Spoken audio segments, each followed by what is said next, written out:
We are live. We are back. So last time, you having fought your way through the Tower of Braska, reuniting your families, your whole group together, you were greeted by none other than the reigning commander of the Grey Sisters, Jocelyn Reese, after battling her off with the help of a newly found friend, a warlock named Voxel. You managed to push the forces back up the stairs, and then instead of pursuing, use some subterfuge and some trickery of illusions to confuse everybody in the building and make your escape as you departed and fled, full party in hand, back towards the camp where you first met Dane in the Canopy. There you allowed Q to get some much-deserved rest, and the rest of you began to question your newfound colleague, finding that there were some interesting parts of his background, including his time spent with this mysterious group known as the Woven Blood, and also a very unsettling image embroidered upon his garb that caught Kelnis's eye, that mimics a symbol of three crags with open mouths biting towards the sky. That is very familiar to you. After resting one more night, you managed to break down the campsite, pack up the carriage, and Dakar, you take the lead as Kelnis and Voxel, I do believe you were walking beside the cart, and Q, you were resting inside. Yep. So it is a brand new day. Actually, y'all slept in pretty late in the morning, so it'd be getting closer to midday. But Dakar, as you are leading, remember the tree sizes in the canopy are drastically different than that of the forest that you've traversed. While Kalikesh was more of a jungle region that was dense in brush and debris that you had to kind of maneuver and cut through, the deadwoods were just more spread out, but also very dense. As you went through the northern forest above the capital city, but east of Potence Point, they were more of a pioneer tree, very tall and elongated, but separated. You find yourself in a forest that is unlike anything you've ever seen. The diameter of these trees range somewhere between 10 to 30 feet across, as these massive trunks reach straight towards the sky. Right now you're in the outer area of this canopy, where you do get a glimpse of the sun peeking through, but as you look deeper in, it is very dark and dismal. And you notice that the branches themselves begin to overlap, and it is a thick blanket of artificial night that covers the land that you travel towards. So Dakar, as you take lead, go ahead and roll me a survival check as you begin to navigate your cart around these humongous monstrosities of plant life. Woo! That's 20. For the first roll? Yeah. Way to get us started. It's all downhill now. So it takes you a while to find a way to even get into the forest itself. You have to kind of traverse towards the north and make your way past these large, uprooted parts of the lower tree that almost, if you weren't aware you were in a forest, you would imagine they were the destroyed sides of a wall. That the root itself comes out of the ground and raises 20 feet before going back in. You maneuver the cart carefully around, knowing that it's probably easier to traverse here, but it's going to get very difficult as you move into the forest itself. But you do find a clearing, a fairly nice open area that would allow the cart to travel through. And with your friends, you make your way in. Give me one more survival check.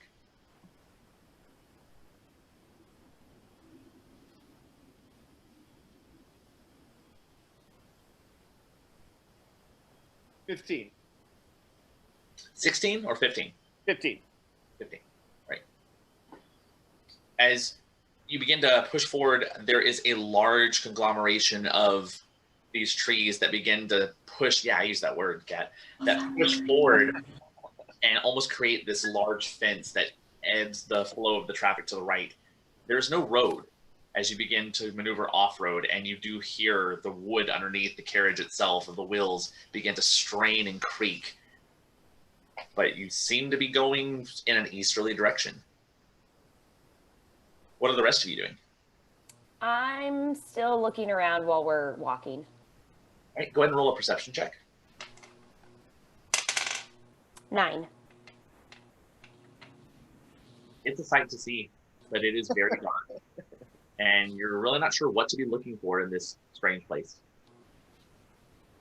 Kelna, stay close. Don't get lost. But it's so interesting. Look where you're going. Don't look up. I'm still resting in the back. Voxel's actually going to be on top of the cart. Because he can see at night and in the dark, he's just going to be looking ahead, just kind of, turning his head around so he can get the best vantage point standing on top. All right, go ahead and roll a perception check as well. Ooh, 21. Ooh. So there are lots of unnerving areas that you see where there are easy places for ambush up in the distance. There are also lots of darker discoloration on the grounds where water has probably collected over time, making the road a little less earthy and a little bit more sunken in. That could cause problems for the carriage itself. Voxel let everybody know that. The car, go ahead and roll me one more survival check. Hugh, are you resting or are you asleep? I'm gonna say I'm asleep. Like I'm not even. Ooh, 9. Right. So the car, if you would do me a favor, I need you to roll me a d10.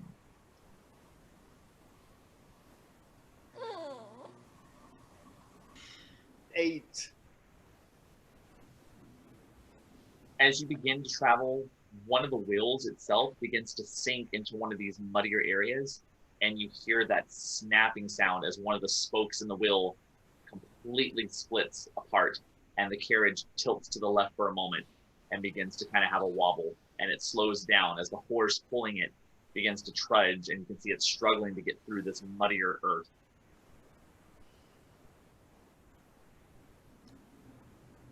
I'm gonna say that probably does wake me up. Voxel's going to jump off to just kind of help reduce some of the weight, and then at least just jump towards the back and just start kind of pushing it, just to, even though its wheel's broken, just kind of get a little bit of momentum going for the horse. Okay, go ahead and do an athletics check as you begin to try to shimmy this large ass cart through the mud.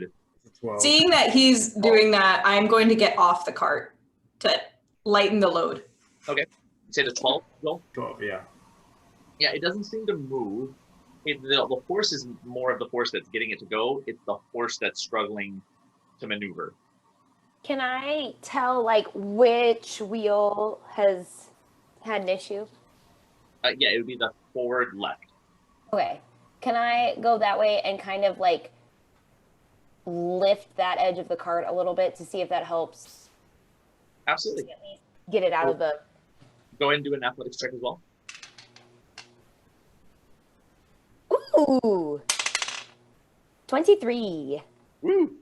As you go and Voxel, you feel this sudden push of momentum and inertia, and you feel like you've definitely done something. And then as you walk around to get back on the cart, you see this hulky dragonborn who has just lifted it up and is basically carrying it like a palisade, just with the horse at the same pace. Didn't Raystrom always carry an extra wheel? He did. I feel like he always carried an extra wheel. When we tried to help him with his cart, he decided to take the non-broken wheels with us. I also feel like he could have made a wheel out of anything. Yeah, he had Ver too. That's true. Ver was on a wheel. Is there anything else that we really need the cart for? I mean, I know it was carrying me. Maybe I could ride the horse. Yeah, maybe you could sleep on the horse. Do you think you could manage that? I think I could manage that. I mean, it'll be uncomfortable, but I could try. Is there another like I guess hookup or something on the cart, like to be able to hook up another horse? Are you talking about like putting like a two-person like side-by-side horse? Yeah. No. Oh, okay. Yeah, this isn't like a full war cart or a gladiator chariot. It is just a simple cart. So at this point, I need everybody to go ahead and roll me a d20, and I need you to give me a Constitution saving throw. That's what the D20 is for. It's not two D20s. No, that's what the d20 is for. Okay. Ooh. 20, not nat. 7. 19, not that. Never mind. Wait, it's supposed to be at disadvantage. Sorry, we're doing 2 rolls. Is that correct? Just one roll. Oh, okay. Yeah, Q has it at 2 because she has exhaustion. I'm at disadvantage, Okay. which is still not bad. That's a 12. All right, so Q, what was yours again? 17. 17, and Voxel was a 12. Yeah. Calmus? 7. 7. Dakar? 19. Q. Oh, sorry, I lied. Voxel and Kelnis, as you begin to push and you get a few steps in, a bit of exhaustion takes over your body and you begin to have this clouded effect over your brain as you just become slightly confused about why you're even in the forest in the first place. You know that you have something to do, and you know that you came in here for a reason. You just can't quite remember what it is. Yeah, y'all, what are we doing? Wait, who are you? Why are we here? Who are you? Me? You're the one. Car, I pushing was the asleep cart. when we made the plan. Where are we going? Look, I got mud all over my boots, and where are we going? I don't even know where we are. I've never been here before. What's the deal with all the trees, Dakar? It's called a forest. Yes, but why are we in a forest? Weren't we just like Oh well, in a tent a few minutes ago or something? we left the Citadel and we are making our escape. So South why are we here? because it's the way we're traveling south. South. Where are we going south? Whose idea was that? Well, sort of yours. Voxel kind of panics for a response. Look, I don't know what's going on here, but we seem to be stuck. Clearly, we're going south, and look, we got a cart that's not moving. Unless one of you all has a nice big axe and wants to start, chopping away at these. Maybe I say we leave this thing and we just start, meandering farther south, and apparently because that's where we're going. Oh, I need to sit down. Where's the sun? How do you know we're going south?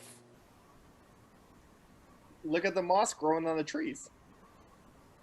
Yeah, totally. Look at the moss. It's growing on the trees. Also, I just thought of something. What's moss?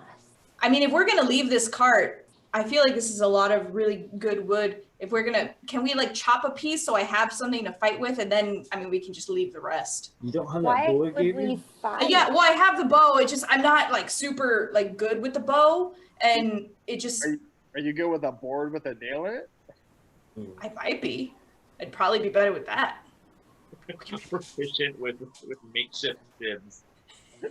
Look, take this. I'm proficient in tetanus. Voxel will hand you his dagger and just say, "Give me the other thing back. Use this for right now. You don't need to be using a board Another with a nail." dagger just like the one you already gave me?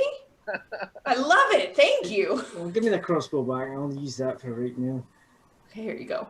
I had a dagger, but I don't want to give you that now. It's gonna be overkill. I have a flail. Would that work? Sure. We could try that. I'm willing to try anything. We can try it as. Or you want something more pointy, like Kelnis? I think Kelnis has some pointy stuff she's not using. What? Don't you have like a sword? that you sort of I have a sword. stopped using? Could Q borrow that? I have a Or sword. or one of your magic knives? I have a knife. We can talk about it whenever we like get out of here, because I don't know, you don't look good. You don't look good, Kelnis. And I don't know you, Vox, I don't know you very well, but I mean, I feel like this turned really quickly. I take offense at that. If we need to get out of here, Q, you might want it now. Well, Out. what? In. I just feel like we need to walk away from this particular place. Have you seen the trees? Yeah, because they're everywhere. Yeah. I see the trees. Maybe we should just keep walking. Dakar seems to know about the moss, which will tell us which way to go. But I'll what look is at Stephanie and start heading. Come on, guys, follow Stephanie, follow the horse. what is moss? What is it made out of? How does it stick to the tree? Dakar will explain on the way. On the way where? South. The walking. Yes, let's follow the horse and let's leave the cart, raid it, see if there's anything that's still good. There's a horse. There is a horse. Just follow. I thought we were getting the horse. The car. Then- Did you ask the horse its name? Yeah, the horse's name is Stephanie. I feel bad about Timothy. That Do was you a remember long time Timothy? ago. You remember Timothy? I do remember Timothy. Where I'm surprised you are remember we Timothy going? right now. Timothy was another horse we had. Now this is the horse we have now. So we should probably walk with this horse we have right now But not behind it. next to it. Voxel's going to go ahead and start kind of walking a little bit farther ahead. All right, Voxel, go ahead and give me another Constitution saving throw. 14. Voxel, that strain of confusion has now set into paranoia. You don't know these people. You don't know what they're capable of, and you don't know what they're going to do with you.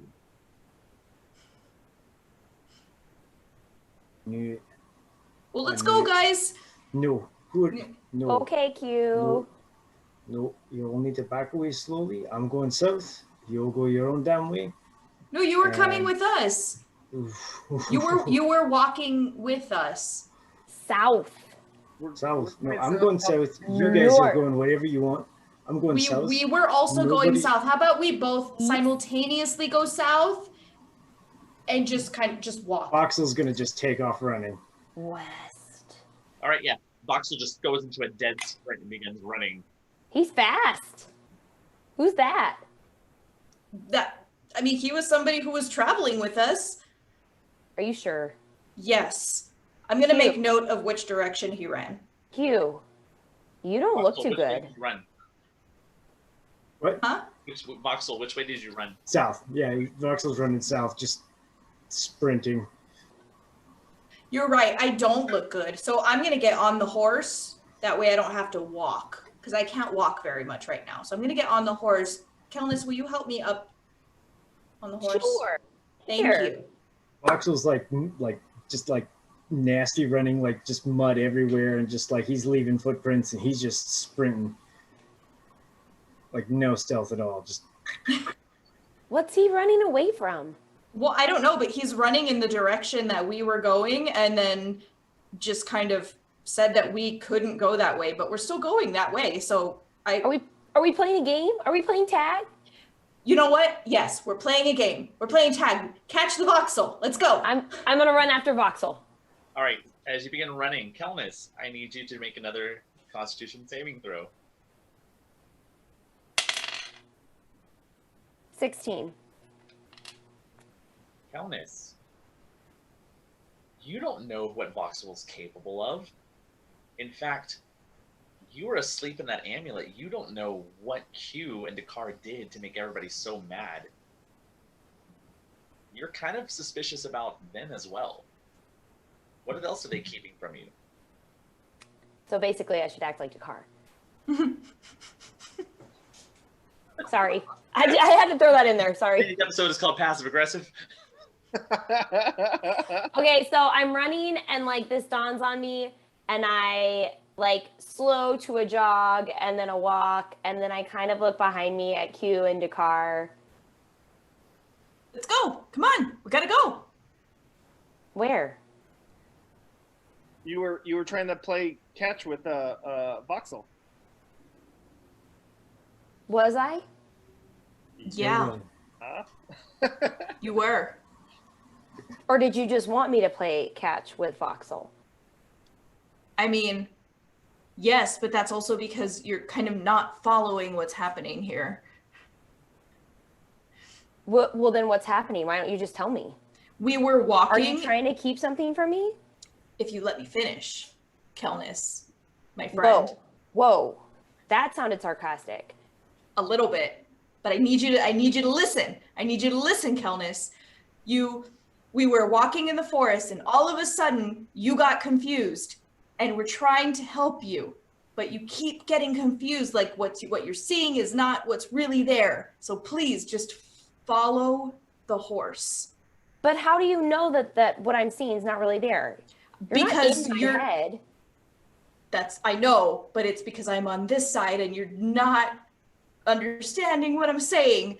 Well, Kelnis, you were on that side of the amulet, and I was on this side of the amulet. What happened then? Well, you were asleep on that side of the amulet. I don't think I was asleep. I was being tortured, so I don't know. Voxel's still running. Voxel, I need you to roll a d20. Actually, make it a survival check. I don't That actually. is a non-natural 20. Okay. You're running in the correct direction. You definitely know you're going south and you went the right way. You do get a sense that nobody is following you. But now as you kind of look around, you're realizing this is a very dense forest and you really have no idea how far you have to go through it to get there, or if this is even the safest path.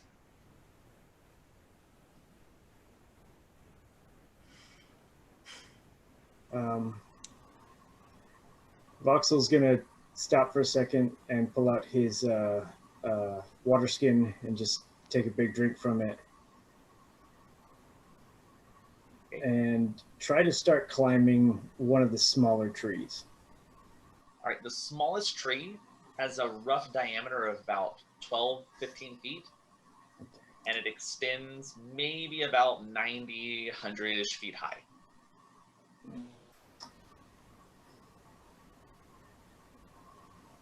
Yeah, Voxel's he's just gonna go like about 15 feet up. All right, give me an athletics check. Oh boy. Ooh, it's a 17.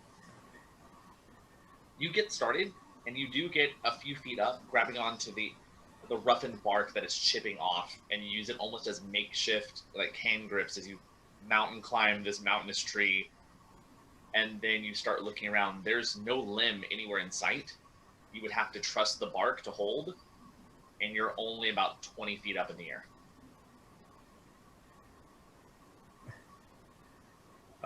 Voxel's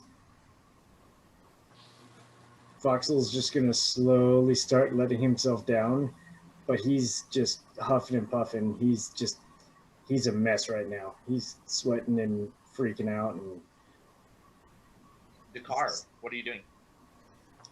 I'm leading Stephanie with Q aboard it south, and ushering out Kelnis along too. Okay. Nope. I need to know what happened. How did I get in the amulet? How did I get out of it? Do you remember Carl? It was Carl. Carl put you in the amulet. How? Magic. I don't know. No, the last thing I remember is I was swimming and I was trying to get to UQ, but the door closed, so then I was just trying to swim. I know, I remember that. I remember that too. But we have to leave right now. This right now is not safe because something's in the air. Dakar swam away from us. Dakar left us. It doesn't matter. I'm gonna hop off the the horse, and I'm going to try to grab something off of Kelnis, like something that's on her person that I can see. So I don't know. No. I pull away. Okay. No, that's mine. So make a contested roll. So it's going to be your, it'll be a dex versus dex. Okay. Q. 17 plus Oh, you're at disadvantage. 22. Don't forget you're at disadvantage. 10. Oh. Well, that was even better. 22. So what is there to grab off of your body, Thomas? I have a bag. I have my swords. I have my axe. Okay. I'll go for the bag. Okay, so yeah, you're able to grab and slip the bag as it falls off her shoulder. Hey, what are you doing? That's mine. Getting back up on the horse, I'm like, if you want it, let's go. Give it back. Good one, Q. Let's go. The horse begins to take off. Q, since you're now riding the horse and leading, I need a survival check at disadvantage. 3. Please roll a d10.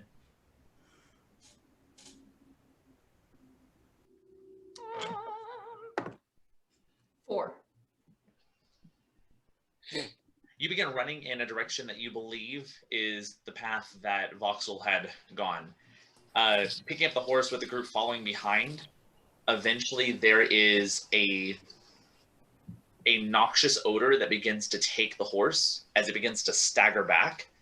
It almost rears back and throws you off, but you manage to hold on. I do need you to make another Constitution saving throw. Do I notice this, like a smell or anything? Yes. Okay. Ooh, 19. All right, so you're able to you smell it, you intake it right away and cover up your mouth. It has a sulfuric smell, but almost like if sulfur and ammonia could be together. That kind of, it really burns the nostrils right away, and it reeks of death, destruction, and poison. So as I notice this, I pull my scarf up over my nose, and I want to make a note of where it's coming from, like what it looks like on where the smell is coming from. Okay, go ahead and roll a perception check. Dakar and Kelnis, as you catch up, you do see this. Do I smell it? 23. Yeah. So you glance around.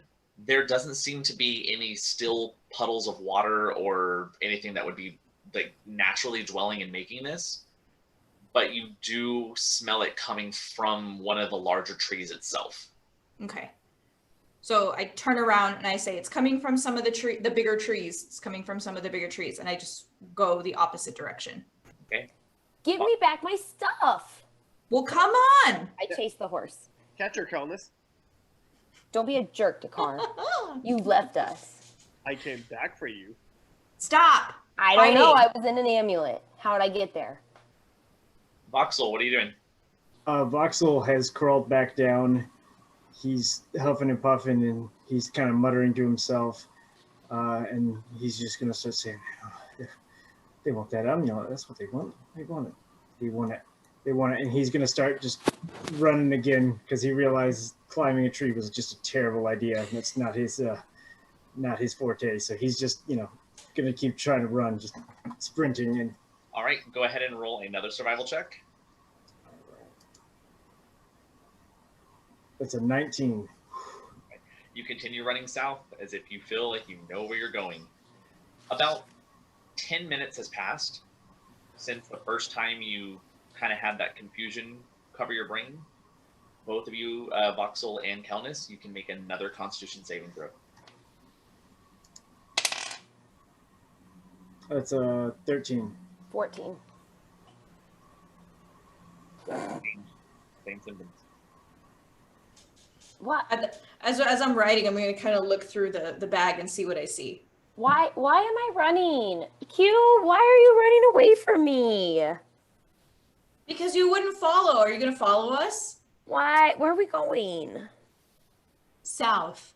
Someplace safe. We wanted to go to Pharaoh's Right. Folly, and then we wanted to go to the monastery. We wanted to go to Salem Kadun. That's what we wanted to do. Fairland's Okay? Folly. That's where the disappearing people are reappearing. Right? That's where we wanted to go? Yeah, sure. Why not? That's what we're doing. Why are we running? Why do you have my bag? Can I have it back? No, because I don't trust you to come with us. You have to come with us. We're getting away from the trees with the weird smell. Why don't you trust me? Because you didn't trust us. I always trust y'all. Until you don't. It's too real. It's too real. We're breaking the fourth wall. We're breaking the fourth wall. Breaking the wall. Are you going to follow us? I always follow y'all. Are you going to follow us even when you don't want to? Do I not want to? I don't know. You said you Why didn't are we want to. running? Can I have my bag back? Okay, we'll slow down a little bit. I thought you were always leading us, Kelnis. I'm not that confused. We'll slow down. We'll stop running. Can I We have need my to look bag for back? that other guy too. Can I? What other guy? There was another guy? Yeah. Raystrom? Is Raystrom back? No. Did he make it from the oh, I'm sorry. No, he didn't. Did He he send didn't you? come for me. Did he send another letter? No. He's probably just really busy. Don't worry about it. Probably. You know he had unfinished business. Or he has another dwarven maiden or something. I don't know. Okay, but Dwarven and Maiden really over you, Q. For Raystrom, probably. Anyway, we need to look for the other guy. Who's looking? Because all of a sudden he freaked out and ran, and I'm worried. I don't know. Was it Raystrom? No, it was not Raystrom. No, Voxel. We met him when you got thrown out of the amulet by Carl. Okay, but could Carl really throw me? Well, I guess projected you out, expunged you. I'm not sure what the amulet does. Wait. I'm not sure the verb. I think that's a religious thing. Isn't expunging a religious thing? It's an amulet. I don't know what. I don't know what religion the amulet is. Who Let's is walk. actually searching for Voxel? Not me. I probably am. I'm not because I'm too high off the ground. But I think we should search for Voxel. So it's not I'll Raystrom. I'll look for Voxel tracks. Okay, go ahead and roll a survival check as you look for tiefling size-esque tracks. Hooves. It doesn't have 14. Say it again. Q, why are you 14. carrying my bag? Can I have it back? Here. Thanks. The car backtracking a little bit of a ways as you are slowly meandering to the panicked and freaked out ladies of your group. You see them scuffling about with each other's bags and yelling at each other, and you kind of look back and you notice some elongated gates of tracks running in a southerly direction. I think those might be his tracks. Dakar, have you met Raystrom? Is he here? You're gonna love him. He can do such cool things. I've met Raystrom, but he wasn't here. Dakar, what happened? Dakar, what happened to your hair? Oh, it's disguise. But I still know it's you. No, I That's a cut, terrible disguise. I cut like my dreads like shorter. Like nobody's gonna know it's me. You got a bob. A dread bomb. I'm little Dutch Dakar. Yeah, because aren't they braided? Didn't you braid them, Q? Oh yeah, cute. Yeah. No, you braided like one. Never mind. Yeah. Dakar, what's that? Dakar, focus. Oh, sorry. Tracks. I Track. think Voxel went that way. Are we hunting? We're No. tracking. That sounds like a lot of work. Shouldn't we just go to Fairland's Folly? Roll me a d10. D10.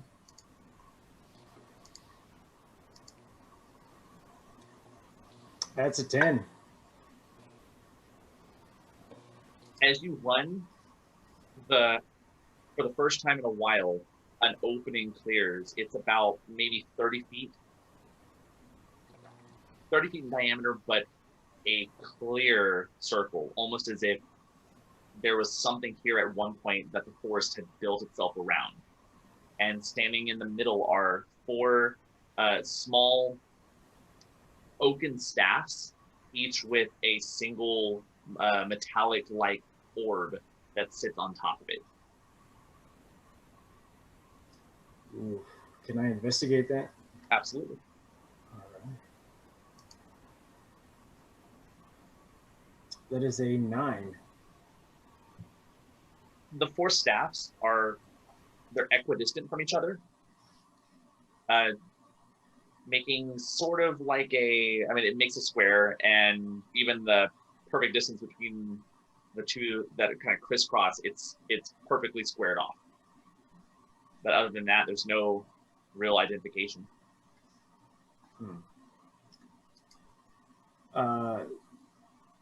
Voxel's going to try to take a deep breath and just kind of clear his head for a second. And then he's going to go up and he's tempted to touch one. He's going to touch it with Mage Hand. Okay. Which one are you touching? Probably the one he'll be closest to. Okay. So the one okay. So yeah. Be probably the northernmost one, I guess. It'd be sort of the northern one. So you touch it, and the Mage Hand, like it takes form first, kind of scatters across the wind, and then grabs onto the orb itself, and nothing. Voxel and Kelnis, you have one more Constitution saving throw. All right, I'm going to use. Let's see. Oh, man, where is it? Dark One's own luck on this one as well. Okay. So. Oh, thank goodness. All right, 6. I was guessing it was low, Vic. That is going to be a 17. A 17. All right. Yeah. Voxel, the confusion leaves your head, and you finally realize that for some odd reason, you felt this desire to leave the group. But you know that was not the wisest of decisions. There's something that was in that area that forced you to leave. Kelnis, you also start to come to your senses, but you are at the risk of you've lost 1 to your intelligence modifier. So sad. Ooh. Voxel is kind of in a no. panic Wait. now. And Wait. so Voxel's going to try to shoot a message to Drakkar and just say, like, where are you? How do I do that? So you're going to have to go back into your edit features, Uh-huh. and where you put in the numbers that you rolled, you're going to take away 1 number from it. So sad. That's not one that can really afford to lose any points. So Drakkar, you get a message. What does it say, Voxel? He's going to, he'll say, my head's clear. Keep going south. You'll find me.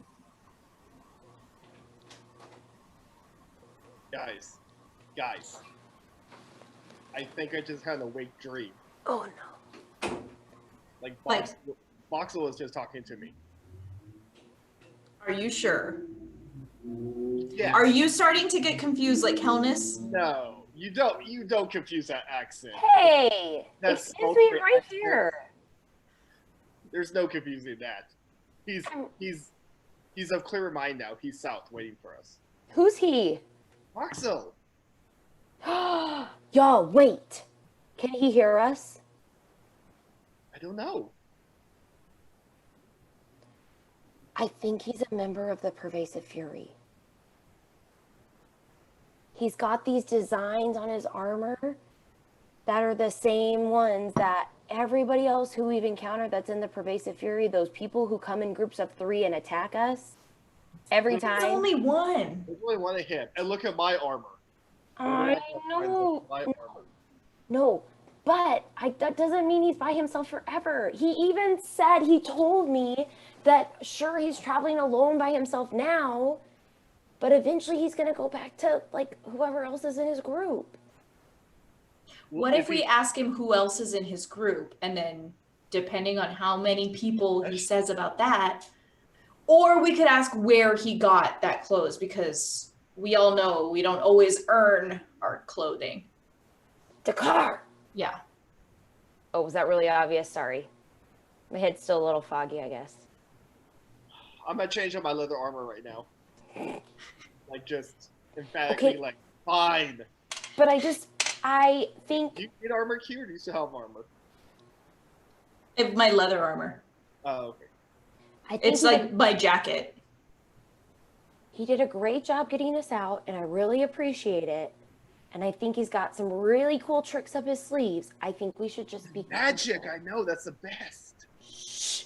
I think we should just be careful. Okay.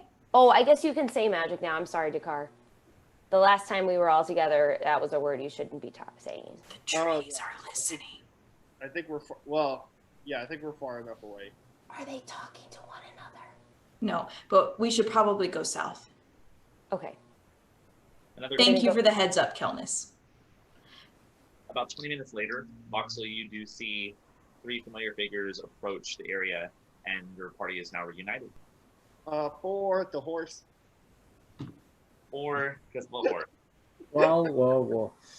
Good to see you all guys catching up. Oh, there's a little bit more fresh air here, so. Oh, hey. Your head easy to clear get- now? Yeah, it's easy to get claustrophobic when you've got, just miles of nothing but darkness and. Anyway. I don't think that's what that was.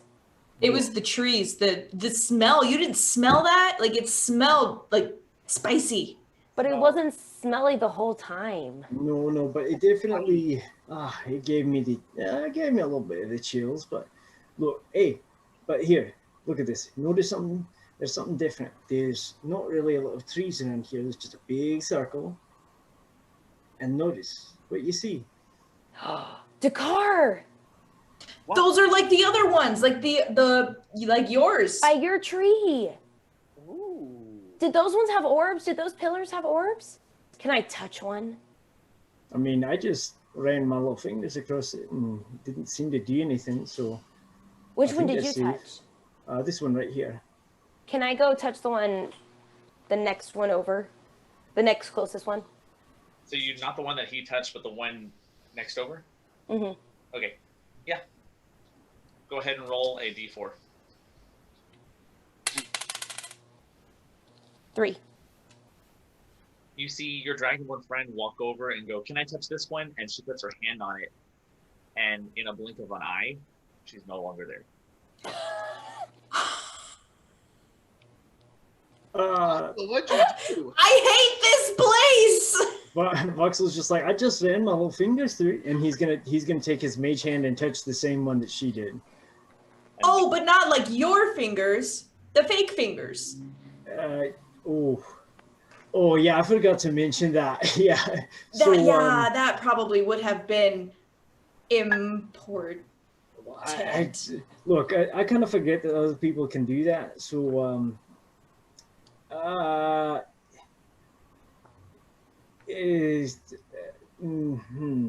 mean, should we just wait? Maybe she'll be right back. Dakar, Should we try you like to use magic in the forest, so why don't you check it out and examine it better? Because clearly all I've been doing is mucking it up. So use your special fingers and see what you I'm can gonna go to find. my little lapel stone. Kill this. Would I hear it? You would not.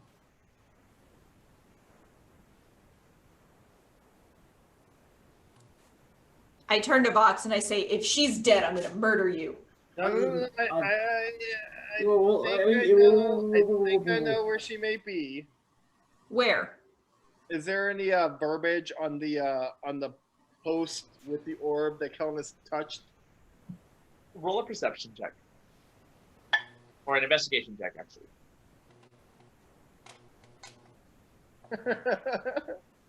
Oh I don't no! like the sound of that. 11. There isn't a language, but there are subtle markings around the base of where the orb meets the staff. Are they markings I'm familiar with? They are. They are actually transmutation glyphs. Voxel's gonna open up his Book of Shadows and see if he can find anything like that. Just anything that feels like it would connect. In your Book of Shadows, there is a basic skill that has been granted to many warlocks where they can picture a location nearby and immediately transport themselves and possibly another person from point A to point B. That falls under the idea of transmutation magic. Ooh. Some of these warlocks had to engrave glyphs into their skin to be able to absorb the power to do it, while others who are more innate in their skill and their spell casting, like sorcerers and wizards, have to use either writings or scrolls or some kind of casting to be able to do the same types of magic. I'll relay that to the group and just say, so it's not uncommon that, you know, people can use these sorts of things to get from point A to, you know, point Z, but your friend shouldn't just disappear without any sort of location or, you know, writings or anything like that. Typically someone like me who's got a bloodline of this sort of stuff, we just think about it, we disappear. So the fact that your friend just vanished is unsettling. But, I mean, she just touched that one, so clearly she's probably still very much alive, but she's just not in this location. So we've got a couple options. We can just keep going south and just say, you know, we can find another friend. I don't like that. It's an option. It didn't say it was a good one, but so we can do that. We can all try to touch it together and just think of our location that we were going. And there are 3 other ones that we could all touch about at the same time and just think happy thoughts, and maybe we can all, you know. But we don't know what a happy thought would be. We don't know where she is. So how would we know what thought to be having to send us to the place that she was sent? What? So where would you guys want to go? I know we're going south. I know we're trying to find, you know, cities and stuff, but where specifically was your little friend trying to scurry off to? Well, I mean, there were several places. I mean, the 2 most recent stops on our list were going to be Fairwind's Folly and then Salem Kadun. But I mean, eventually we wanted to go back to the Zaget. Ultimately wanted to go back to Kalakesh, check on our moms. Like, I don't know what she was thinking about. It could have been anything. So you said Fairwind's Folly? For yourself. Huh? You said Fairwind's Folly? For Vox. How about we try that? Come on, let's try it. Let's try it. Why not? Let's risk it. Can I look at the other pillars and see if it's the same markings? All of the pillars have the same type of splits. But they're the same type of glyphs, but they're not identical. No. Okay. Dakar, you don't know what these mean? They are transmutation. That's a big word. That's a big magic word. Yeah, it's yeah. Sorry guys, it's hot in here.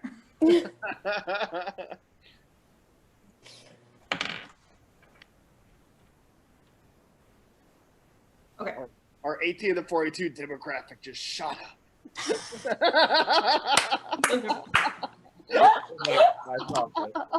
Come on, let's do this. You know, if we're gonna find your friend, this is the best way to do it. Let's just, you know, let's Okay, I mean, she She just touched it, right? She just didn't touched say it. anything. I'm gonna try my best to remember exactly how Kelnis walked over there, the steps that she took, and touch it in the exact same spot that she did. Yeah, Kelnis, can you show us how that was? I need a play-by-play. I skipped right over. Sorry, I went, oh, it's so pretty, and I touched it. So Q, you touch it, and immediately Q is gone. Voxel's going to tap his heels and say, "There's no place like," and as soon as he touches it, he's going to disappear. Are you touching the same one? What? Are you touching the Same same one, one? yeah. Same one. Voxel's gone. Say they left you. Don't say they left you. Don't say they left you. I'm gonna touch Stephanie, and then the orb. Immediately, you are gone. And that's a total party kill. Yeah. Thank you so much for tuning in. That was wonderful. That's how we died. Kelnis, after a giddiness of seeing something magical and wanting to touch it, you got to touch it, and then you were still touching it. But you look around, and there's nobody in the forest with you. In fact, it's much darker where you're at. And you look up, and there is no light coming through the canopy at all. Now, was it night before? Nope. Okay. That's not right. That's not how time happens. And I'm still touching it? Yes, you are. I want to like kind of look at it and let go. And does anything change? Nope. I want to touch it again. You touch it, and nothing happens. I'm going to touch it again. You touch it a third time, and all of a sudden, Q is standing right in front of you. Ah! Are you okay? I'm fine. Where did the lights go? Oh, Where's I don't the know. sun? Where were you? Here? I mean, you just disappeared, just Yeah. like out of nowhere. Technically. And then there was a not. big debate on whether which orb we should touch or which we should do or what thought we should be thinking about. But I did exactly what you did, and I came and I touched the orb, and here I am. And the box shows up. Ah! Home. Oh. Whew. Okay, so wait a minute. I think it's a magic orb. I'm sorry I touched it. I'm sorry I touched you. I take it back. You were just really pretty. And then Dakar shows Oh, up. don't say that. No, but I meant well, yeah, that's bad. It was pretty, and oh. Voxel's going to take a look at the inscription on it. Is it going to be similar or different to the ones that we looked at? Go ahead and roll an investigation. Dakar shows up. Guys, hands off the time orb. 13. Time orb? I'm pretty sure that was a time orb. It looks the same. Same? Okay. Did Stephanie come with Dakar? Stephanie did not come with Dakar. Oh boy. Dakar. The horse? Dakar, That's where's 2 Stephanie? horses. Oh boy. I mean, Q, technically Timothy was our fault. Not technically. No, because You know what? if We could go if back. we were not babysitting a panther. Thank you. There we go. Dakar, yeah, we're putting this one on you. Okay. You changed Also, it. time orb is like, are all orbs time orbs? Is that where the sun went? Is this orb also a time orb? Is it nighttime now? Are we in the Touching that same orb? year? Are you touching that orb, Q? Don't. The one that I have? Mine. No, I thought you meant one of the other orbs in the circle. No. No. I was gonna say no. It's your hand. it's what the druid said. It's like there's probably a might tree around here somewhere. Because there's a pillars with they have the time, the life, the mind, and the space. But is that what each of the pillars said? I mean, I don't know if they say that, but it's probably some kind of transmutation spell on there related to that. Well, maybe we should make a note of this symbol So we know that this one probably means time. But I mean, I'm sure we're not alone in the forest, but it's just us together right now. So how do we know where in time we are? We don't. I don't think time is, I wouldn't worry about time. I think we're just in a Not different real part of anyway. the forest. Okay, but wait a minute. Vox. Relative. Mm-hmm. Time is relative, but sometimes when you mess with magic and time, you come out of a mirror and it's 2 weeks later. And it only felt like a day. This is true. It's happened before. We're in a mirror just now. I've never been in any mirrors before. I mean, I've looked at myself in a mirror before, but I mean, look, you're all talking about jumping out of your mirrors. I think what we're talking about is we were at one of these locations, we touched it, and now we're at a different location. Mm-hmm. Wait, So different, location like, or time? location, like area, or different time? I just think we're in a different part of the forest. So what we're gonna do is we're gonna here. Give me that dagger back. Give me one of them. Come. No. Vox is gonna roll his eyes and just start like carving an X, like just kind of with his hands, and just be like, okay, so we touch this one. This one gets us back to that one. But So does it now get we us just- back? Now we try another one. Plain and simple. It's just a theory of hoo-ha and how we got there. So go on, let's go to the Okay, next one. I like that. But Let's try the hoo-ha. wait. No, I don't totally like this because I thought one of the pillars said death. I don't want to touch that orb. Do you speak what these are written in? Because I don't No. recognize them. No, but I feel like at some point in time, someone told me that there's like time and there's life and there's death and there's something else. I don't know. I don't remember. I'm a little worried about the death thing. Okay. Dakar, what were the four? You Time, had them in your forest. life, mind, and space. Death? I don't remember death being said. Okay. I mean, I think maybe when Bane was talking about not dying, It was time, life, what? mind and space. And then soul, You had power, tesseract. no. When you had seen the first altar near Lakota, it said death on one of the pillars. Did I really remember that right? You did. Holy crap. However, every other time you've ever encountered one of those druidic temples, it has always replaced death with space. Does that have a... Never mind. Well, So Lakota's just a little bit like not as learned in their stuff. I think it's why there's the dead woods. Do so which one's next? um, I don't know, but I want to go by myself again. We're not. We're all going to go together. let's see. So we touched the one that was most far north. Let's try the one that goes farthest south. So I mean, direction. we're you, going. Vox, you touched the one that was the most far north. I touched the next farthest north. That's true. So what direction would that have been? Not as north. So would that More be east or west? south. The one that you touched would have been more east. Or east? or we could just start walking south again. I mean, can anyone climb up those trees? Just see, like whereabouts we are, maybe get an idea. Because I mean, last we saw we were in, a heavily thick forest. Does the surrounding look exactly like the previous one? Just it's dark outside now, or does it feel a little bit It's different? not an exact replica. It's not the full circle. It's more Okay. open clearing. Okay.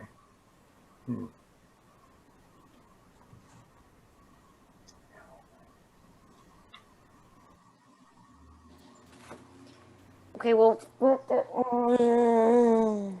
let's go to the one that's the next closest. All right. Let's try it. Closest. So south.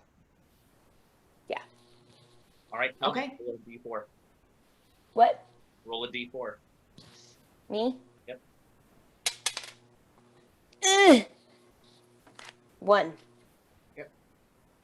Yes. Calnus disappears. Ugh. Well, she's not going alone. I touch her too. You disappear. Thanks, Q. Vox. Voxel Vox will disappears. tap it.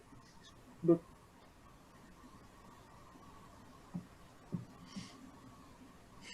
Or disappears. This time you pull out and erupt into an open clearing. There's a little bit more sunlight. However, there is also a running small babbling brook that leads into a larger pond nearby. And I'm gonna look around and what do the trees look like around me? Are they similar trees to what is in the canopy? Okay. It still is very apparent you're in the canopy. Okay. We could definitely follow that stream. I mean, We could, Or because we I could still touch have a the map. Yeah. And open that map up. Let's see what we got. Or I could touch the 4th pillar. wait. I mean,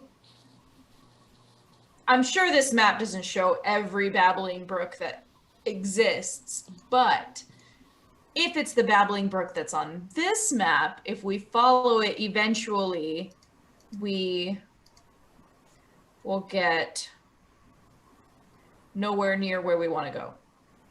Well, let's see it. Let's have a look. See. And I show Vox the map.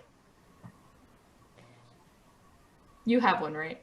Is that the This the one. one with the okay all the red ones? Okay, yeah. Wait. So just for kind of reference, cookie. is that like near maybe like 5 or? I'm just kind of curious where. We are near 4. Near 4. Okay. Well, yeah, in that canopy. Okay. Wait.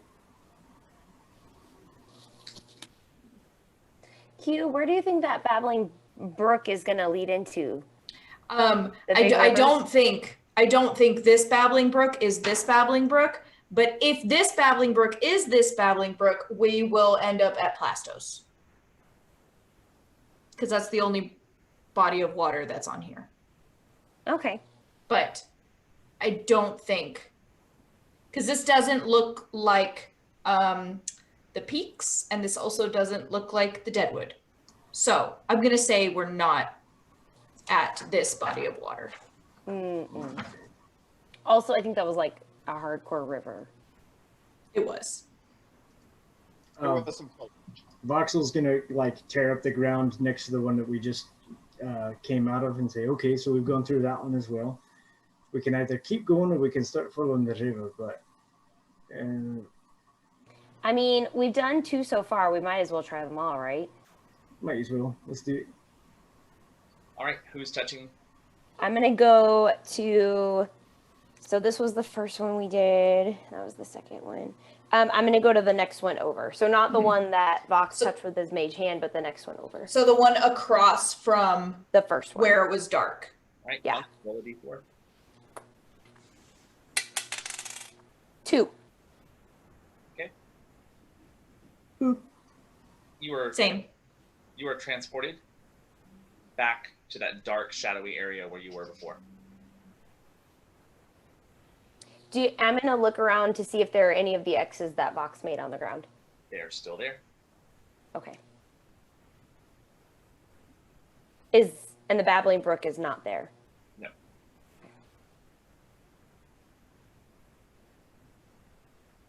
And if we try to touch the same one, nothing happens. You can try. I'm going to touch the same one. Okay. Nothing happens. Okay.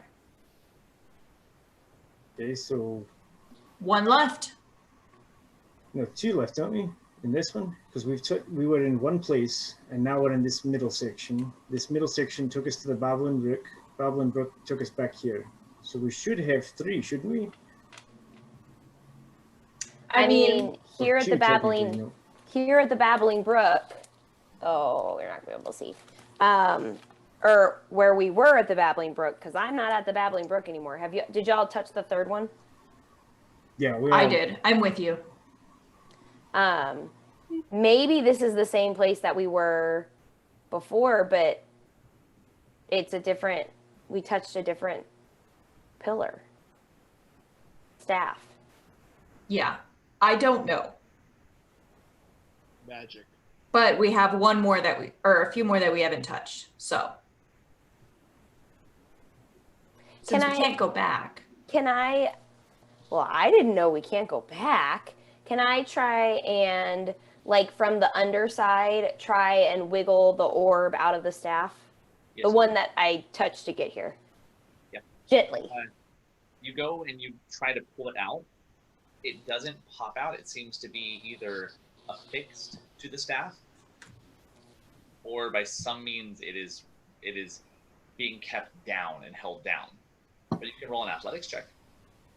No, I just want to do it gently. I wouldn't. I'm not going to force it. I wouldn't do that. Let's not mess up anything that's that could have it could destroy the circle, because if we then jump into it, we have no idea what could happen. You could break We the still magic, got- or break yourself. Yeah, we still got at least 2 left. Why don't we try the next one? You know what? We feeling lucky. Let's try another one. Okay, I'll go. Roll a d4. All right. Wait, who's that rolling for D4? Whoever is going to touch it first. All right, Vox will do it. Going That's right a after. 3. I'm following. At this time, Vox, you appear. You are in another darkened area. However, there is a large expanse opening, and in the center are all of these piled together fungal plants that kind of amass into a small little almost ant, or a large ant pile as kind of structure, but it's all made of fungus. Vox is going to cover his face. Seeing Vox do that, I'm going to pull my scarf up and be like, what is this? I don't know, but seeing everybody react so, like, quickly, I'll cover my bag. Like, I'll cover my face with my bag. Vox will use Mage Hand to just kind of poke it. As the hand goes over and begins to poke at it, Our spore's gonna come out. you hear this slight kind of a screeching voice begin to call out, and then you hear around you in the tree lines itself various kind of cackling, laughing voices as these smaller, squat, goblin-esque creatures begin to pull out of the woodwork. And I need everybody to roll for initiative. Oh, goddamn. Oh, yes, that is a 21. Ooh, nat 20, bitch. Ooh. It's a 25. Damn. I can't beat Q, but I can give maximum effort. Wait, You is can my beat Kelvis. initiative at disadvantage? Yes, it is a check as well. Damn. Oh, no! Much worse. Did you roll another nat 20? I did. Oh my god. 14. Combats, let's go sub 10. All right. So that's not what I wanted there, but y'all be over here. So the group would be centered around here. However, this is the mass in the center that y'all kind of grabbed onto. So as you do, you hear the voices begin to come out of the tree works, and these hobgoblin creatures begin to pull forward. So let's go ahead and jump into it. I need to roll for them first.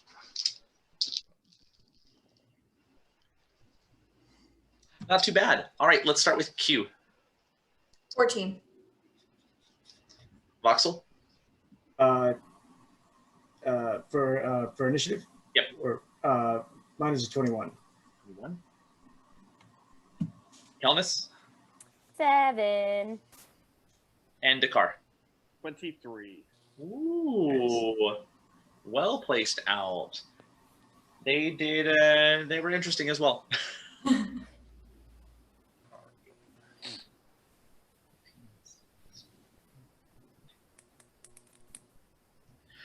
Alrighty, Dakar, you have the first move. I'm going to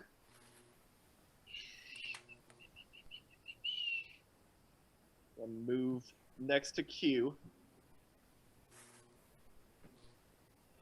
And I'm going to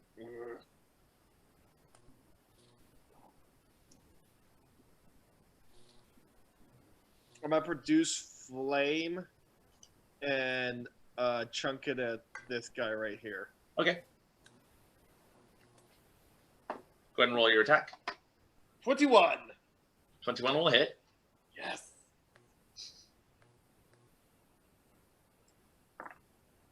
Ten fire damage. Wow. Finally, you hit somebody with that. So as the fire strikes on the creature, it begins to shriek, and it lets go of one of the arrows that it was prepared to loose, and it flies into the canopy up above. Anything else? Let me see what my opponent's actions are. No, I'm good. That's my turn. All right, Voxel. Voxel's just going to see this and say, "Oh, for fuck's sake!" And he is going to cast Fireball at this orange guy. Let's see. Right here? Yeah, right there. All right, and that's what kind of it's Dexterity saving throw of 14. but the range of it is Oh, it's let me bring that up. That is it's 20 feet. Was it like you can hit all of these guys right here. Yeah. Okay, yeah. All right, let's see how they do. Okay. First one closest to you is a fail. Oh, what's your DC? What is it? Oh, it's it should be a dex of 14. 14. Okay, first one's a fail. Second one is a success. So fail, success. Orange one is a fail. Next one is a fail as well. So only the second one saves. Yeah, roll your damage. So 8d6, or is it that is 8d6, all right. Oh my god. What are you, a dragon?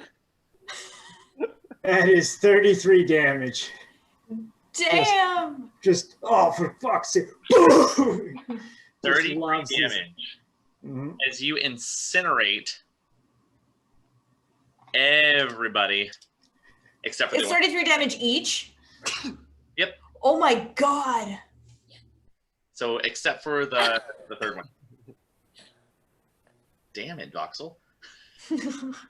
Dakar just looking at his hands like, This is Yeah, why so- we can't. This is why we can't have nice things. Kelness, Lights a small Kelness, flame, and this whole time Dakar's been saying fireball this entire time, and has been throwing his tiny little like Zippo lighter, and then it hits and like does a little scalding damage on a creature, and then you see this massive orb just get thrown from Voxel, and it just incinerates the ground and lights the creatures ablaze. can Kelness like reach over and nudge Dakar and be like, on her turn she can. fireball? Anything else you want to do, Voxel?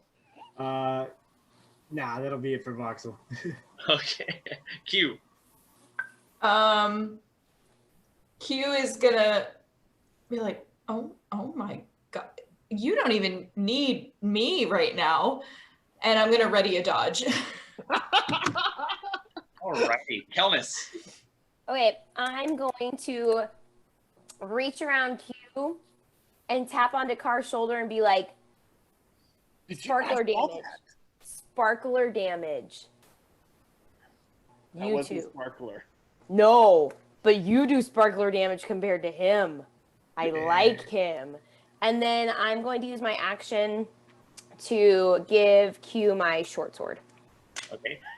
As you pass your short sword over to Q, you'll all kind of laugh as that cackling creature all burnt up. You can see like the blisters over its body as it begins to kind of grab at its staff, and this large reminiscent orange fireball begins to blow, and he's going to cast fireball at you. So I need all of you to make a dex save. Oh boy. boy. That's a 10. That's low. 11. 18. 18, okay. Ooh, Dex save. Yep. 23 at disadvantage. It was a 15 and an 18. All right, so who got the 10?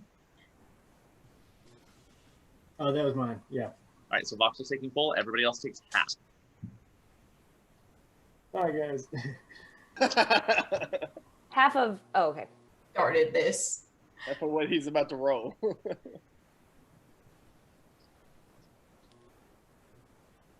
Oh, I just grabbed 8d8s. Y'all don't want that. No, thank you. No. 1, 2, 3, 4, 5, 6, 7, 8. That is. I have a quick question before you roll. Yeah. Did I get any kind of rest in that cart? Not a full day. Okay. Not even a short rest? I'll say a short rest. Okay. That is 32.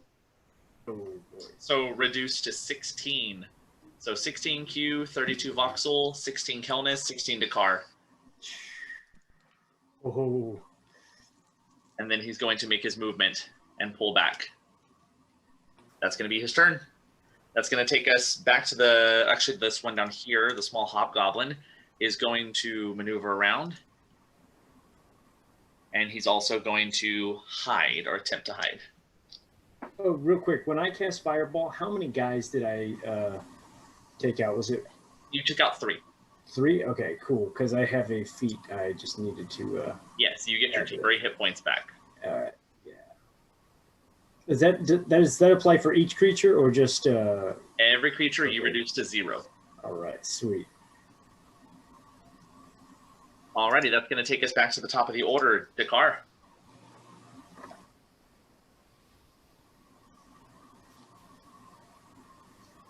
Oh, I think it's off control.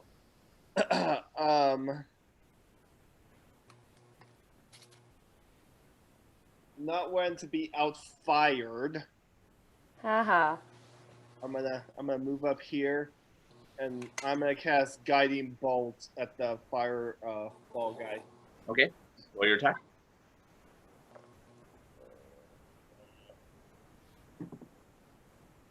$19. 19 will hit.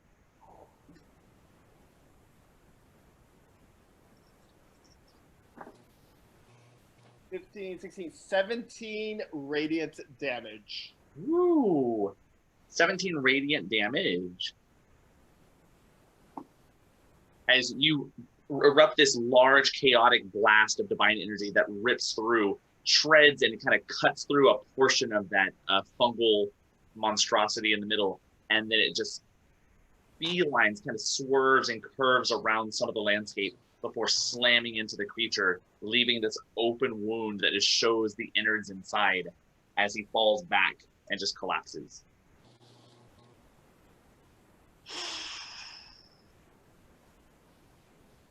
Anything else you want to do, Dakar? No, just that one. I'm looking at Kelnis. Voxel. Voxel will cast Toll the Dead on the one guy to the south of us. You reach forward and you cast your magic and you hear those eerie bell sounds, but he has not taken any damage, so nothing happens. Oh, dang.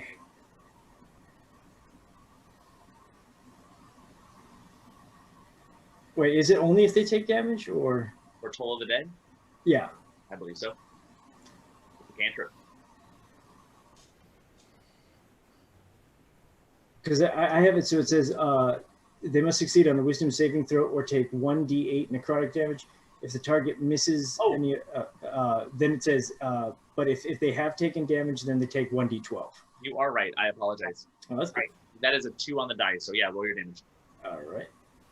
So that is a d8. Cool.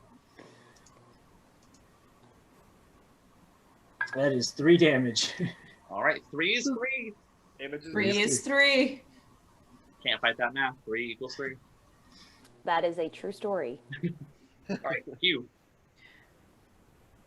Q is this. Okay, everybody's kind of putting in their part. I'm gonna try, guys, and I'm going to use my action or my bonus action to dash, and so I can only get 30 feet.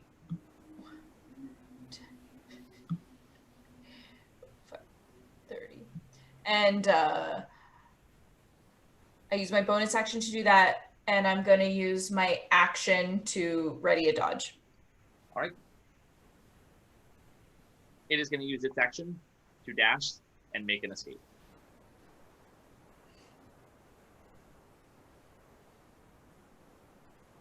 Yeah, you better run.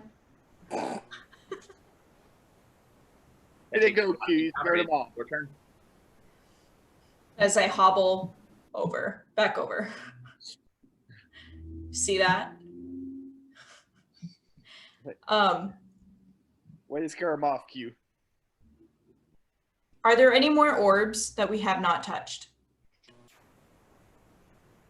I think we've touched them all. I think we have also. Does that do it for initiative, or Yes. if there's anything remaining, is it possible Voxel can examine the corpses that he just completely charred? Yeah, absolutely.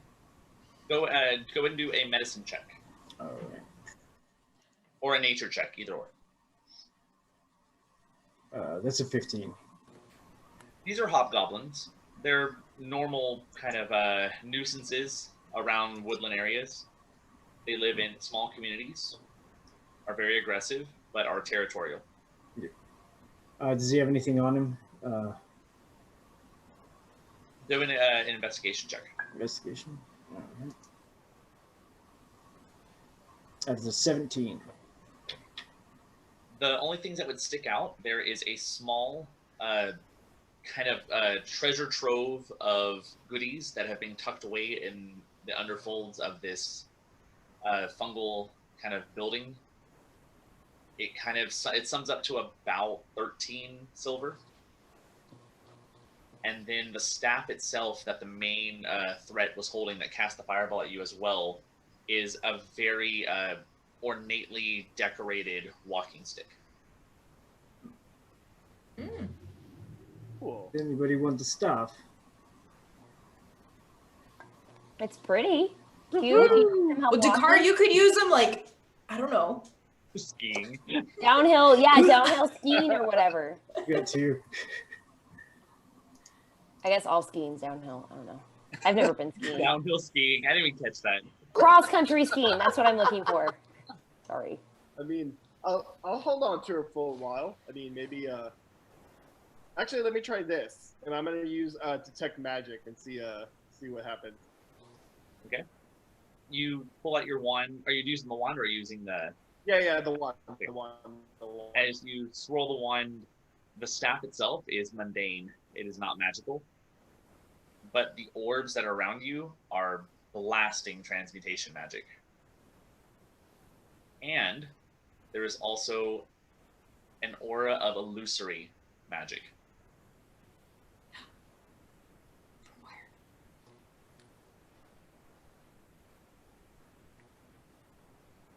Everybody can see these, right? We can see the orbs, but you're the Don't know one what that it means. you're the one that can detect like where what's kicking right now. No, I think everybody sees the glow I see, right? Or is it Yeah, just me? the glow is evident to the body. What's that one that's different? All four of the orbs are glowing differently. Oh, okay. They both have both. So you see two different colors, shades coming off of the orbs. Okay. This is why I wanted to touch them. They were so pretty. But what does it mean? It can get you in trouble, though. So I know that now. what are the different kind of colors we see, or what's kind of the Purple vibe? and yellow, right? Yeah. I have it Purpley, right here. purpley hue and a yellow hue.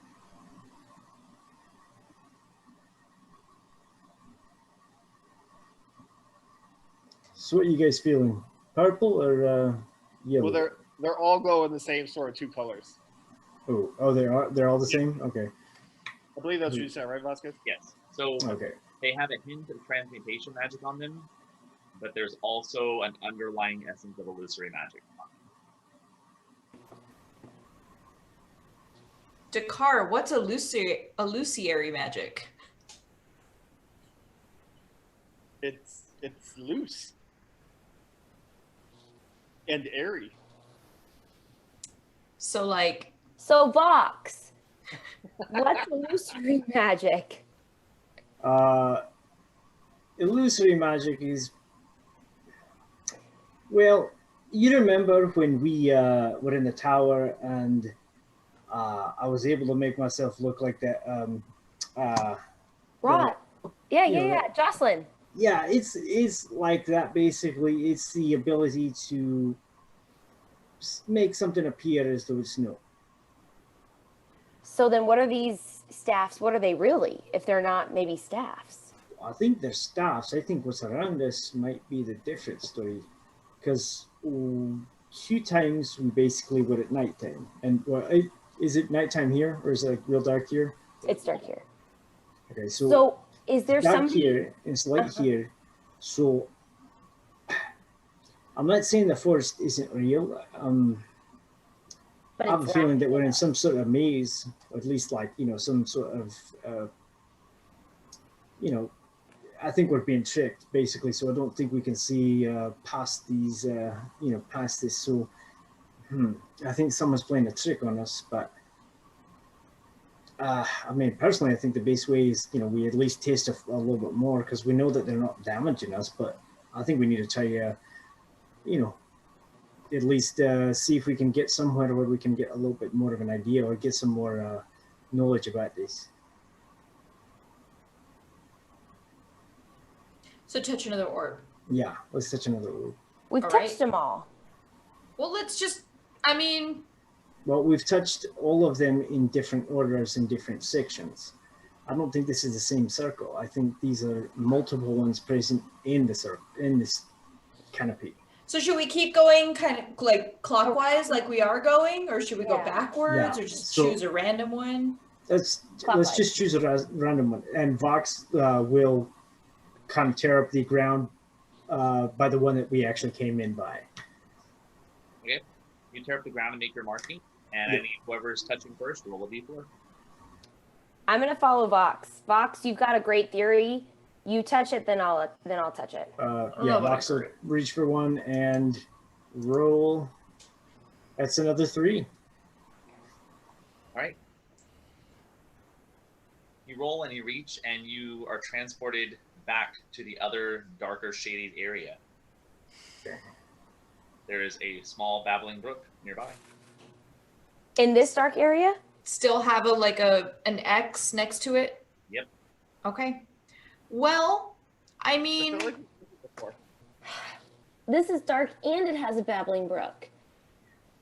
what if we just don't touch another one and just keep going? That sounds like a good idea now. At least we'll have a water source. We can hide there if we need to. We can clean ourselves, Sorry about the horse, but I think, this might be the best start to at least. So I say we just follow the brook. At least it'll give us a decent idea about what we need to get going to. All right, so who's leading the way? I don't know, because I don't know where we are. There wasn't a babbling brook when we started. I can't walk very fast, so I'm not in the front. Is it a real babbling brook? I mean, I'm gonna go touch the water and see if it's real. You're gone. Wow, I'm not that kind of person. You reach in and you touch the brook itself.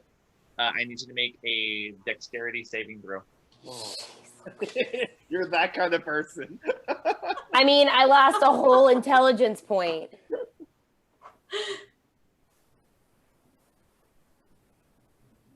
Hang on. Dexterity saving? Mm-hmm.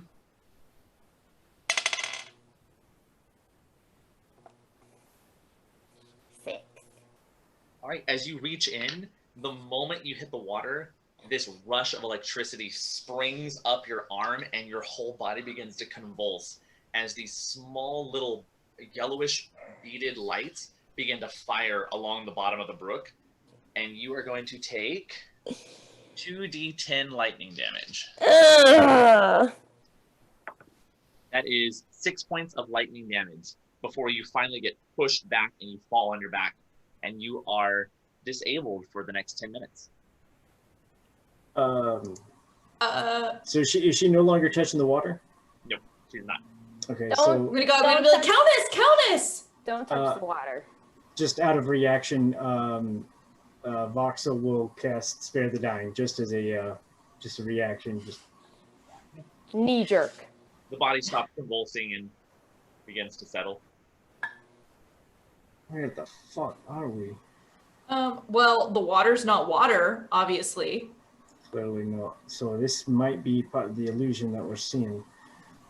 Well, I don't know how much of an illusion it is. It's real. Like, I mean, it's real in the sense that it's dangerous, but maybe maybe this is just a bunch of eels or something that are just all shook. So should we just keep going to orbs until we go back to where we were? Like at the very beginning? I would like to find a rather large rock in the area and just sort of chunk it up into the water. Okay. You take the rock and you chunk it in the air, and it lands in the water. The water gets displaced and splashes along the edge, and nothing happens. Kelda should have been a rock. So over you, Dakar. Really? This is the episode? It took 25. I have not been doing my job.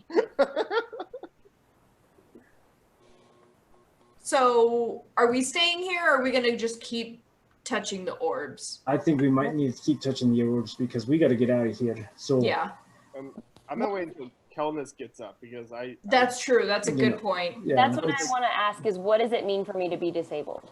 It just means that for 10 minutes you can't quite do anything. But your 10 minutes will say pass by, and you've come to.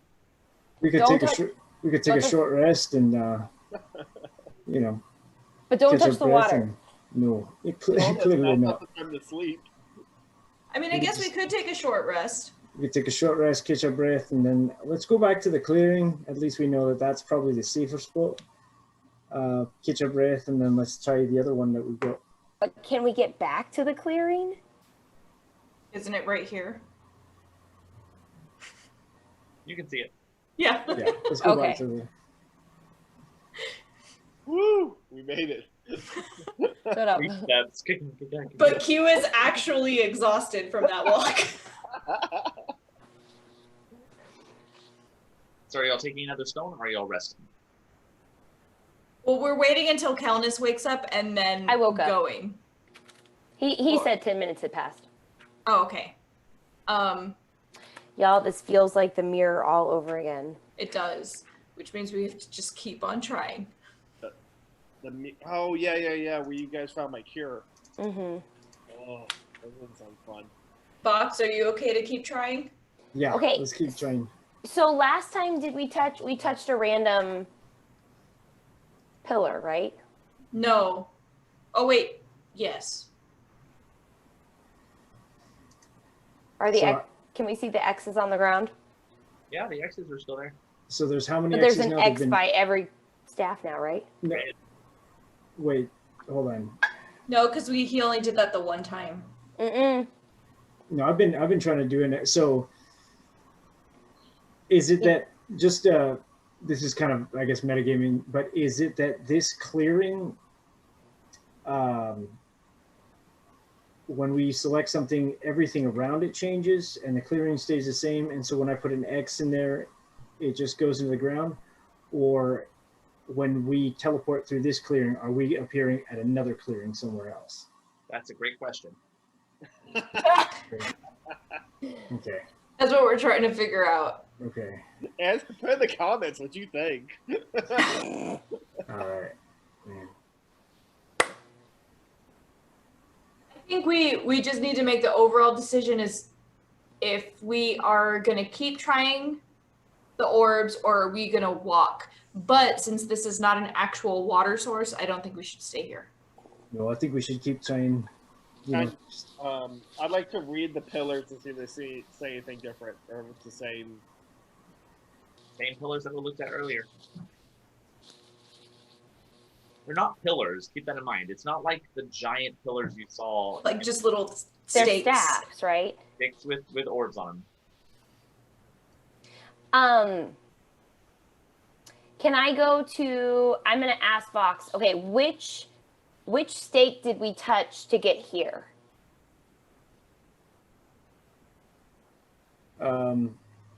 Can I point to the one that we, the first one we touched? Because that one would have, well, I guess that would have like a.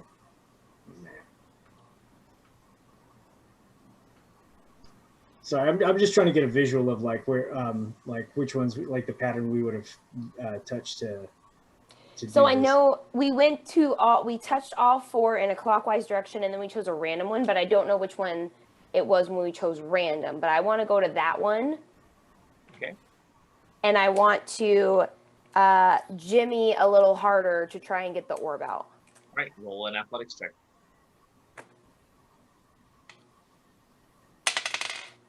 18. 18.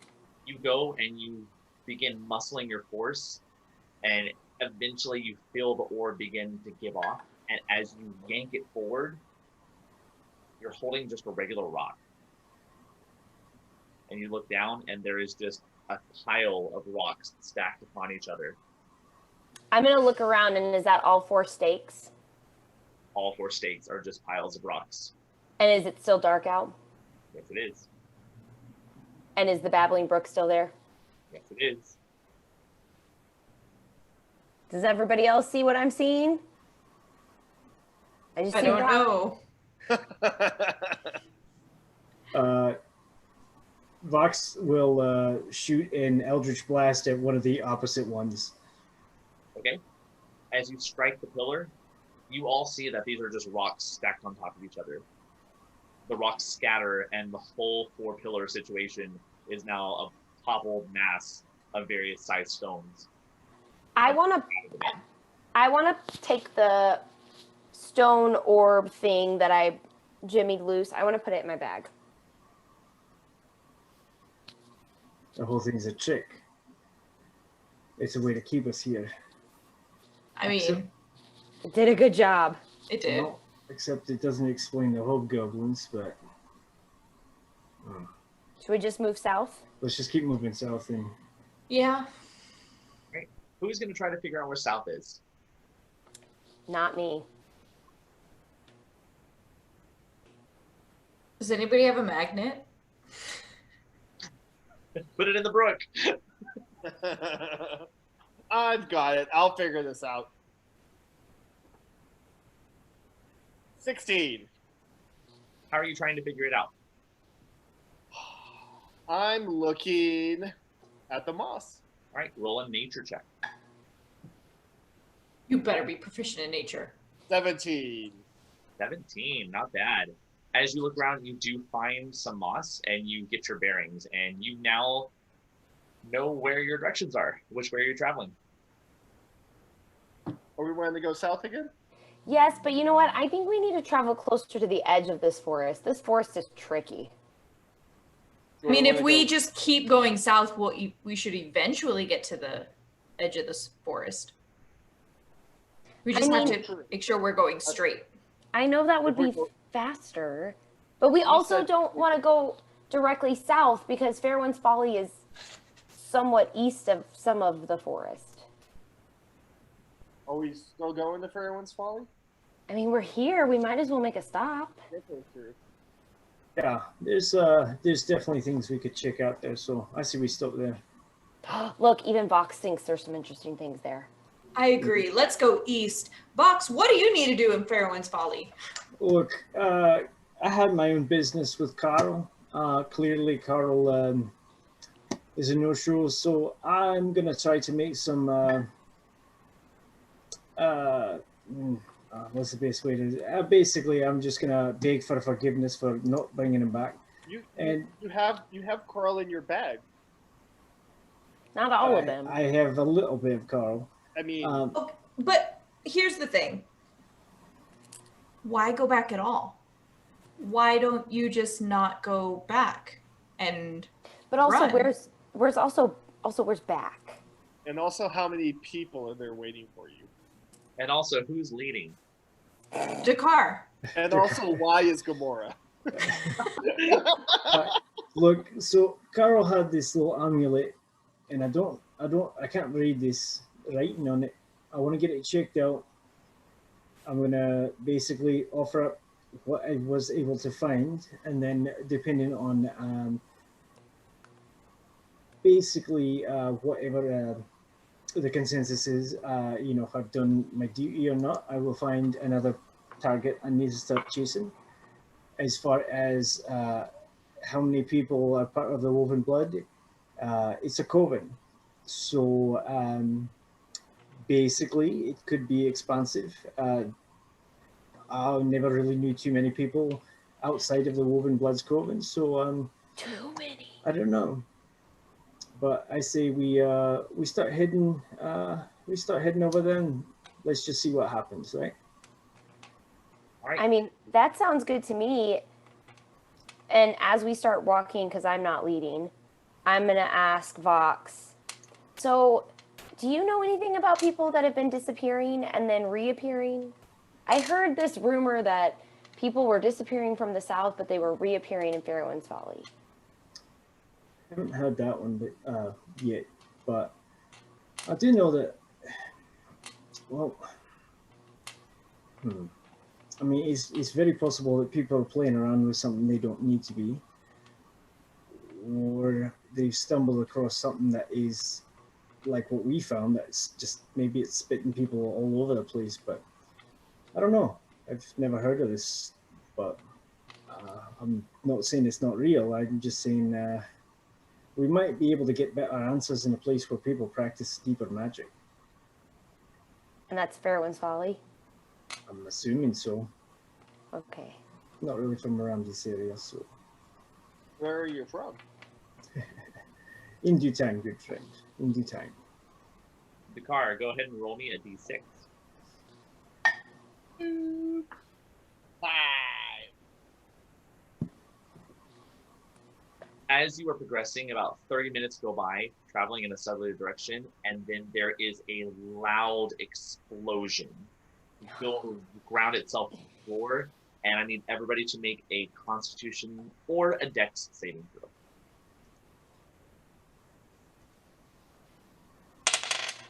Oh gosh, that's a 9.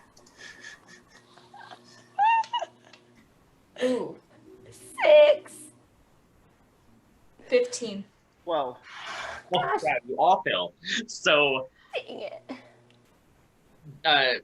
Q, looking forward, you're ready for things like this, and you see it in the distance, these large canisters that are wrapped around various parts of the trees, and you see the fuse is already lit, and then the explosions occur. It's not strong enough to destroy the trees, but part of the bark is blasted away as bits of the shrapnel of the exterior of the trees began slamming into your bodies. You don't feel pain. You look down and you don't see blood, but all you hear is the ringing in your ears as you are all deafened. Dagnabbit.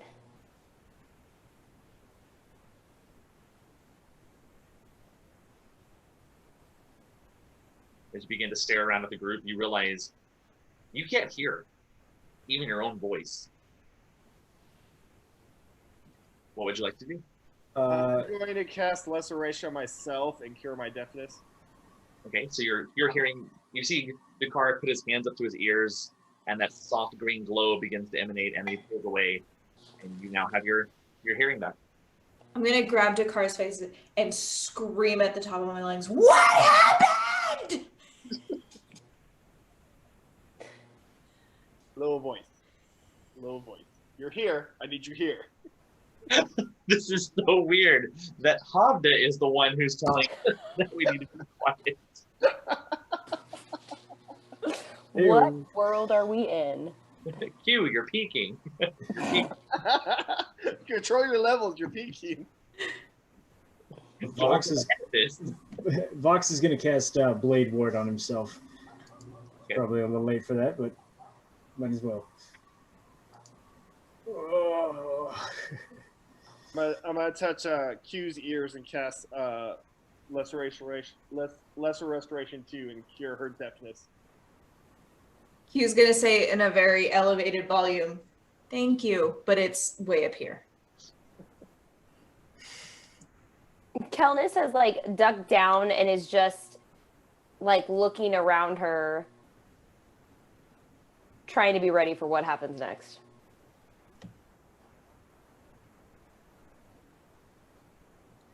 Well, let's go. I don't know what's happening. I want to go towards the trees that had the thing to investigate what it actually was. Okay, roll an investigation check.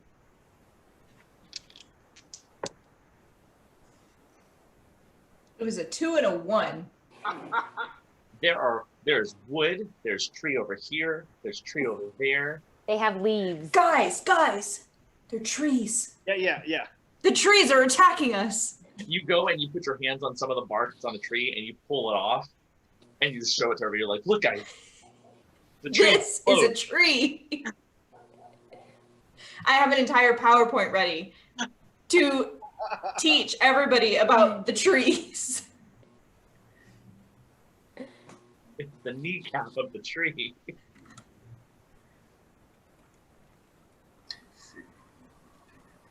That's a nice tree patella you got there, Q.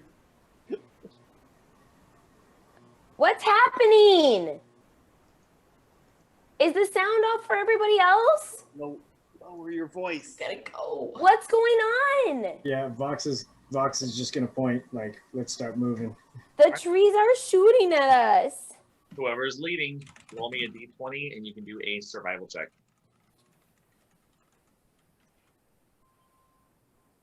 I'll lead the group. 15. 15, okay. Roll another d6. 6. As you begin walking forward, Dakar, you notice a familiar sight or a familiar sound. Actually, no, you wouldn't hear the sound. You wouldn't see anything. However, no. Actually, you would. Dakar, you would hear a familiar sound,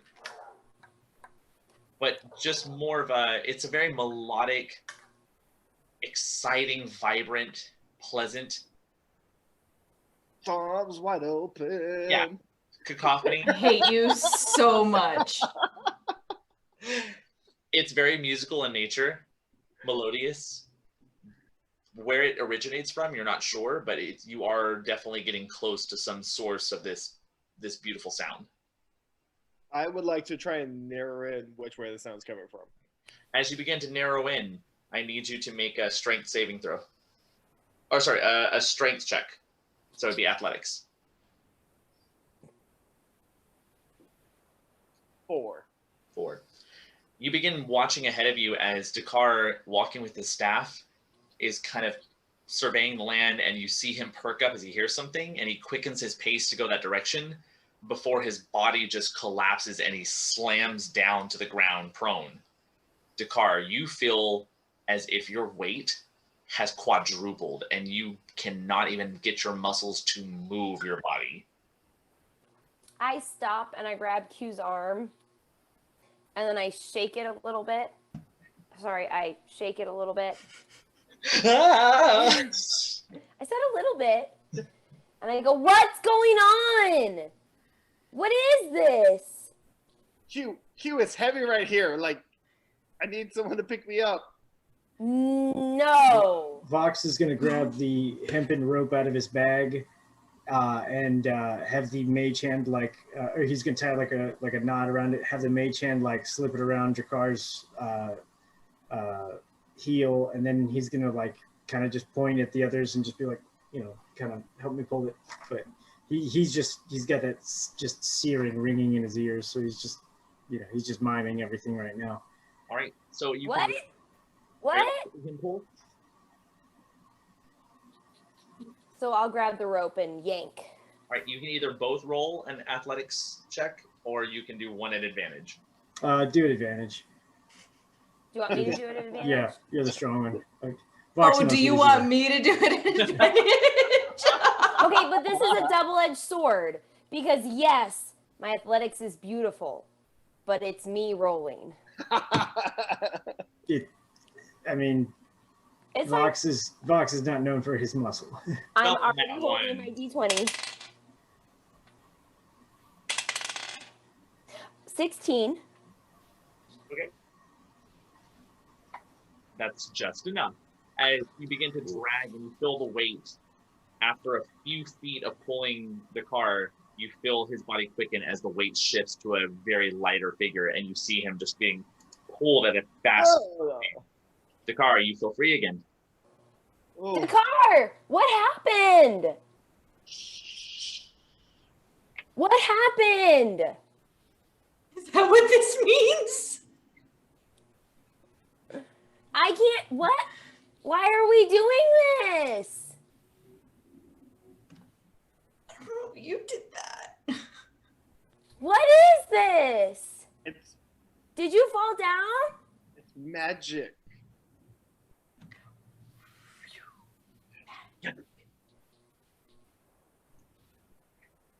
I can't hear you. No. Vox is going to try to cast Dispel Magic Where?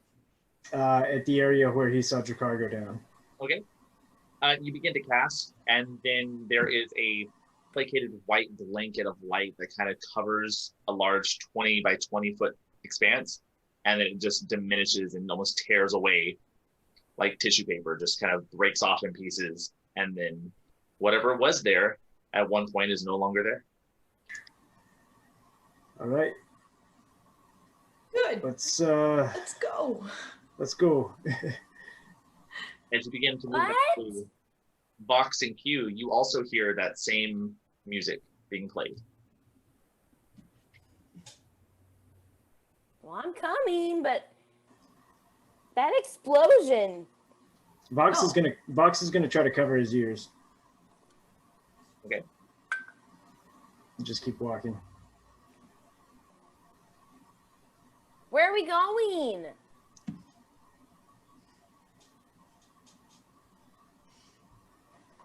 I'm gonna take out my wand and cast Detect Magic.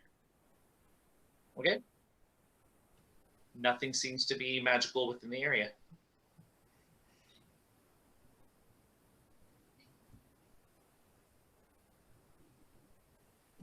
I'm gonna head towards the sound. Okay. Go ahead and do one more survival check as you begin to navigate towards the sound. 17. About another 20 minutes digging through the forest and working around some of the larger trees, you hear the sound is very, very close by. And you walk around one of the greater, larger trees. And as you pull around, there is a large stone structure towering hundreds of feet in the air, suspended by pillars of stone. And you have found the northern part of the windway that actually breaches through the midline of the canopy. And underneath the windway itself, you see 3 large wagons placed into a caravan that kind of buttresses itself against one of the stone pillars. Outside, a small little girl dancing and singing as she twirls, collecting flowers along the sides of the stone way. Her father playing various instruments that are gathered around in his lap. Mother playing a horn-like instrument that gives off this very mellow, reverberating sound that has been drawing you closer. Etched on the side of the wagon that's closest to you, you see a very ornate teal mahogany I mean, gaudy and in your face, almost aggressive sign that says the Great Reeded Quartet of the Parnassus family. And you see these pictures, almost like circus caricatures, one of the father, one of the mother, one of the little girl, and one that is very familiar to you, Dagar. Red streaming hair that flows in straightened bundles, these piercing reddish eyes, and rows of golden earrings that go down the left ear, travel into a chain that fall and dangle. And then as you begin to see this sight of Danica for the first time, you see one of the doorways of the caravan open up, and the same figure, red hair spilling over, burgundy, light, very, very sleeveless, kind of flowy outfit that falls into these very deep, dark burgundy, two-toned pants that almost like flow out. It's a very loose fitted outfit. She's always worn those and valued comfort. And this is your friend Danica Parnassus from when you were a child. And that's where we're going to take a break. So you just found yourself back at the Windway. You know you're on the northern side, so this is part of the Windway that definitely leads from the wall, where you had last seen parts of the pillars exploded and destroyed to keep the undead from venturing north. However, this is your direct line back to the guardhouse. Or, if you've got your directions mixed up, this could be leading you back towards Braska, depending on how you travel it.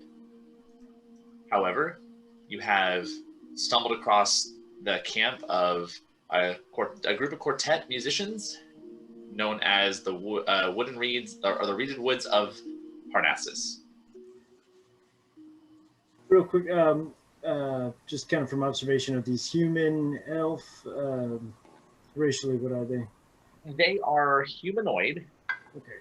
They have elvish characteristics. However, they have more of a tint and a hue to their skins, which gives off a sense of not typical elvish.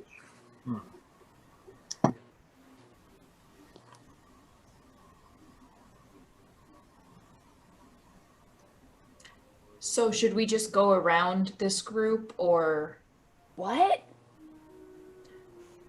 Can I do a perception check, or I guess it'd be yeah, no, not perception. What's the word I'm looking for? Insight check on Jakar. Yeah, sure. It's a 7. He looks happy and comforted. And I'm going to, remembering that Kelnis can't hear, I might cast Lesser Restoration on Kelnis. So she's now undeafened. Kelnis, you gotta hear. Yeah, it's great music, right? What? I can hear you. Yeah, I know. There's music. Yes, It's kind of nice. very nice. Were we following music? I mean, yeah? I was. Is it safe? I don't know. There's just a group of people here, and I was asking if we should just go around, or I don't know.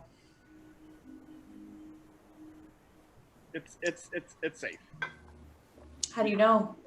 because I know them. How do you know them? From Lakota, from my youth. Before us. Yes. How far away are we from the people? A good 100 or so feet. Oh, okay. So you know all of them. Are they like, I don't, how do you know that? Like, I know you said from Lakota, but I mean, Good, are they your bad, family? Are they related to the mayor? Oh no. They were there long before him, but no, they're a traveling family of musicians, and they came through Lakota years ago in my youth. Like, come on, let's go meet them. Okay, I guess at the very least they can give us directions to where we're going. That's fair. It looks like we're near the Windway. Yeah, I think we know where we're at now. Well, yes, but we don't know which way we should go. I mean, We'll figure that out. Well, let's talk to them. Maybe they, traveled around. So they might be able to help us update our map. True. All right, Dakar, will you lead the way? Yeah, if you know him, you should introduce us.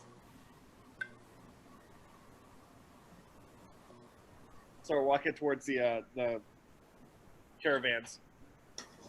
As you begin walking, the song itself begins to decrescendo into a nice, pleasant cadence. And then you hear Lydia shout out, Patricia, if I see you getting in that plant anymore, you're going to get sick. Some of those are poisonous, my dear. At which point, the little girl kind of grabs at her hair, pushes it back as it's too matted and too thick to stay out of her eyes. And she kind of giggles, grabs the basket of flowers she has, does a twirl, and begins skipping towards one of the caravans. That's Patricia. She was itty bitty last time I saw her. So how long ago was that? Oh, it's been 1 week since you looked at me. Ew. years. Okay.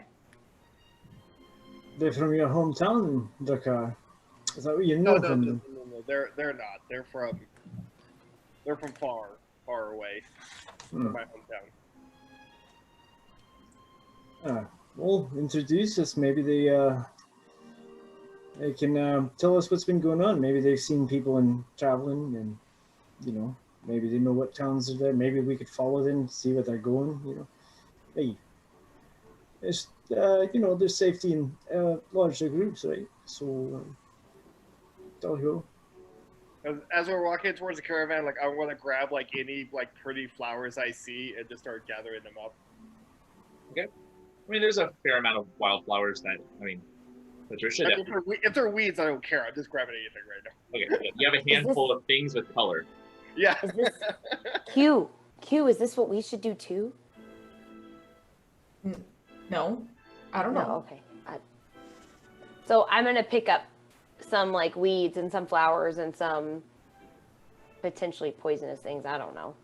Okay. You just get yourself a handful.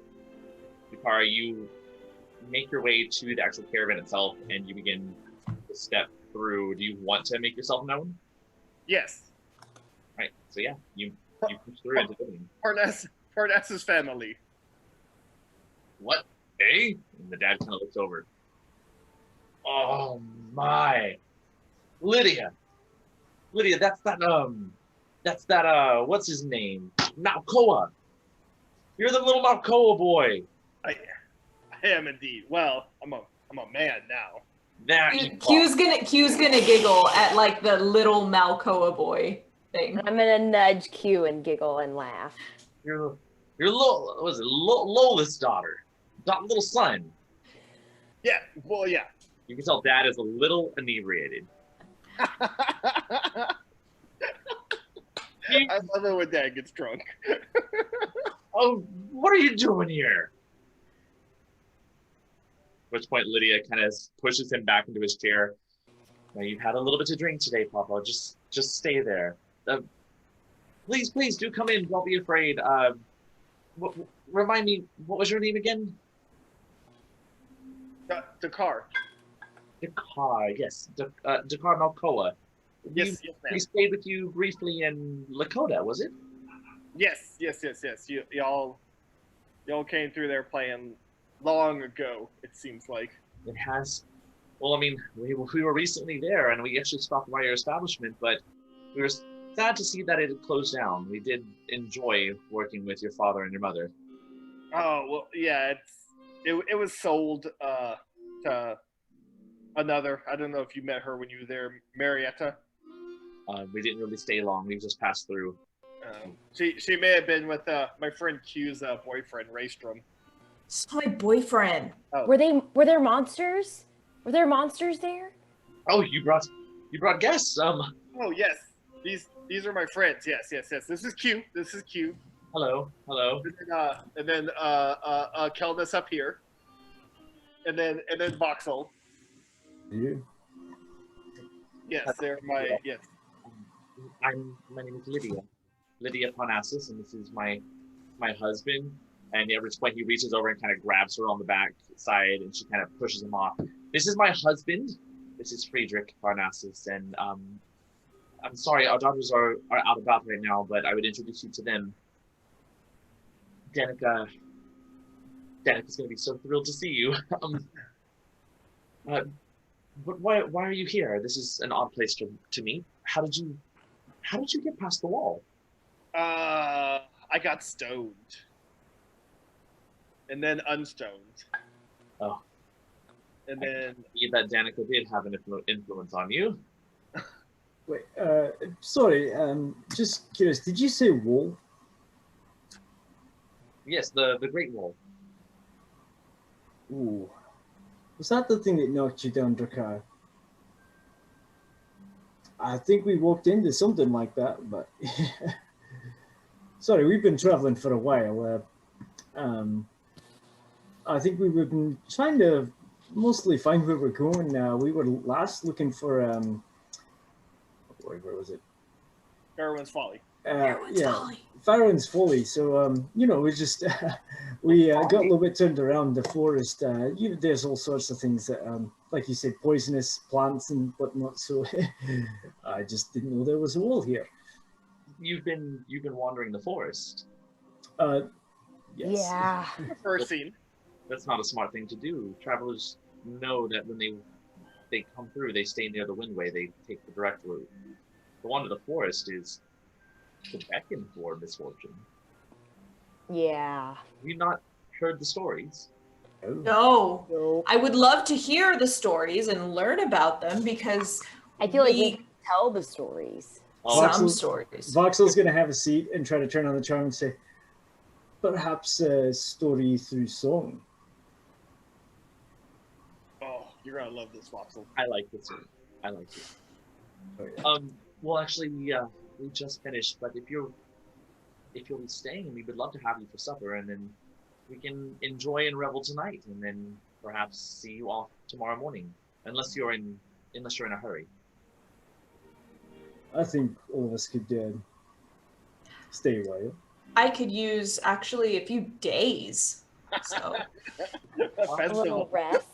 We won't be staying here for a few days, unfortunately. We'll be departing as well. Whereabouts are y'all headed? Pardon me? Whereabouts are y'all headed? We're actually making our way to the capital. Oh, the capital. Oh. What are you doing in the capital? We've been requested By who? by the Imperial Court themselves.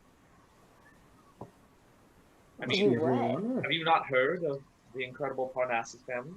no, Dakar hasn't told us anything about you. Well, No. Dakar, how can you go No. this long without explaining one of your greatest triumphs to be a temporary member of the traveling Parnassus family? What do y'all do? And what They did never- Dakar do? They never asked. You were a member? What did you sing? Did you dance? Did you play something? What did you do? Want to know everything. A 5, 6, 7, 8. This is better than the stories about in the Canopy. Tell us about Dakar's childhood. I played the theremin. He was more of a helper of sorts. He loaded equipment, moved things, Oh.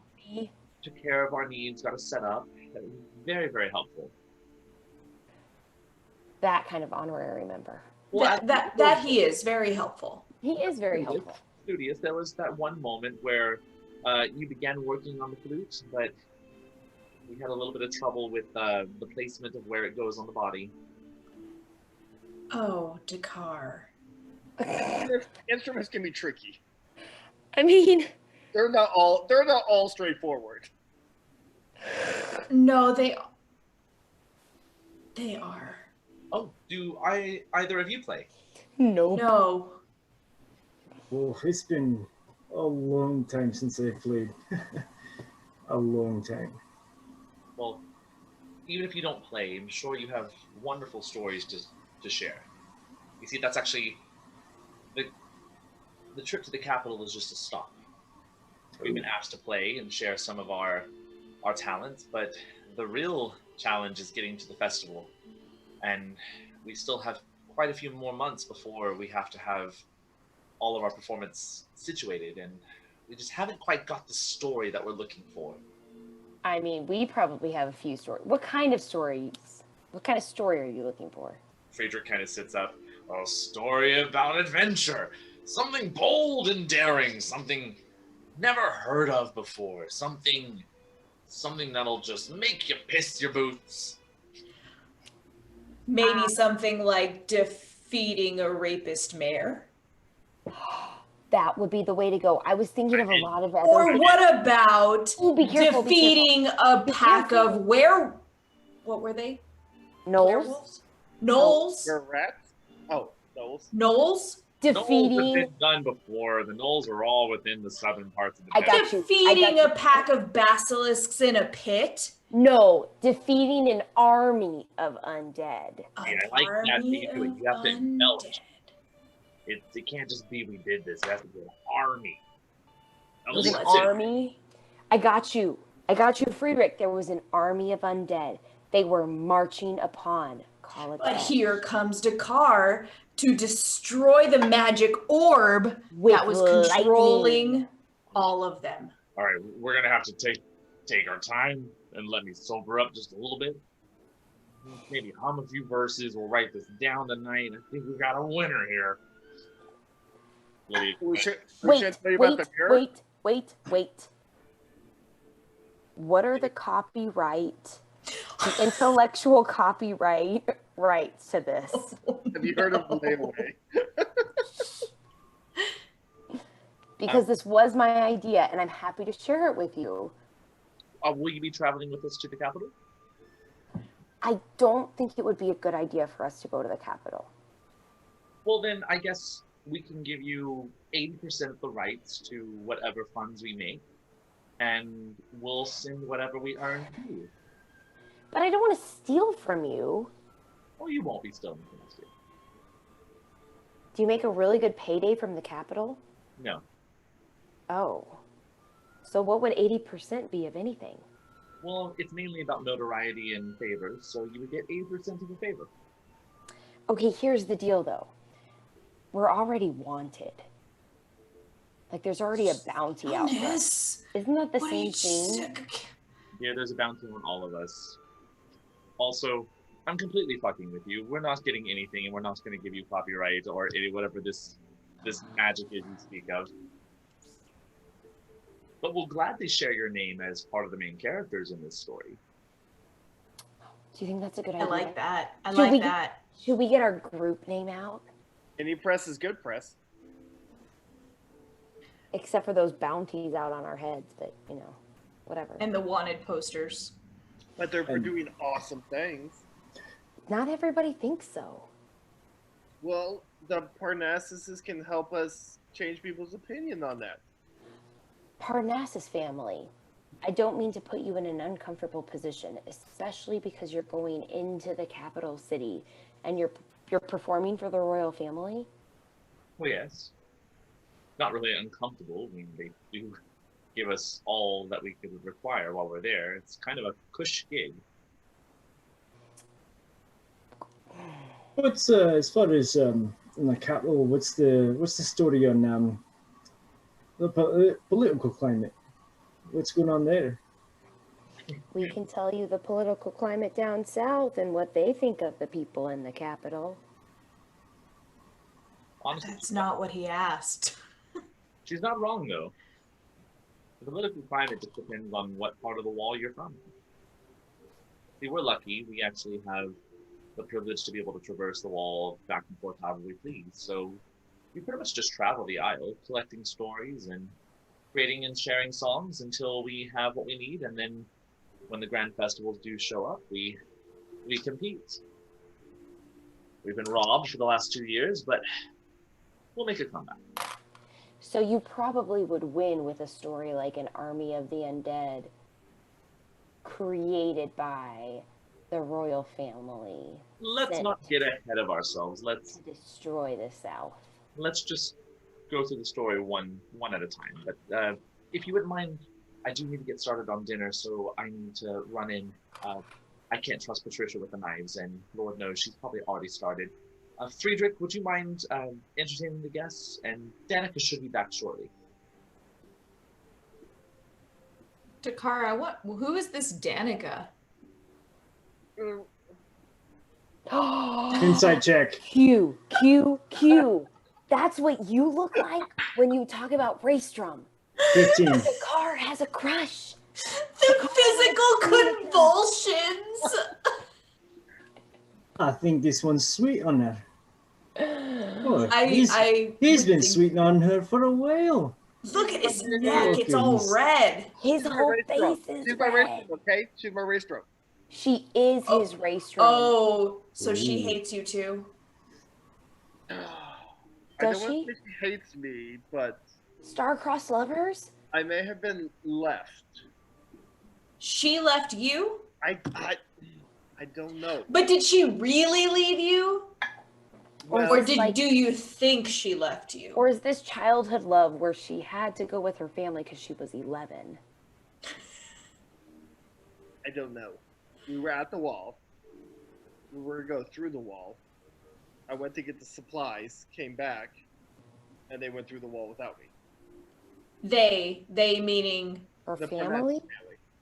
Okay, well then I don't think you can blame her then. Well, I'm not blaming her. If she was a minor, she probably needed to stay with her family.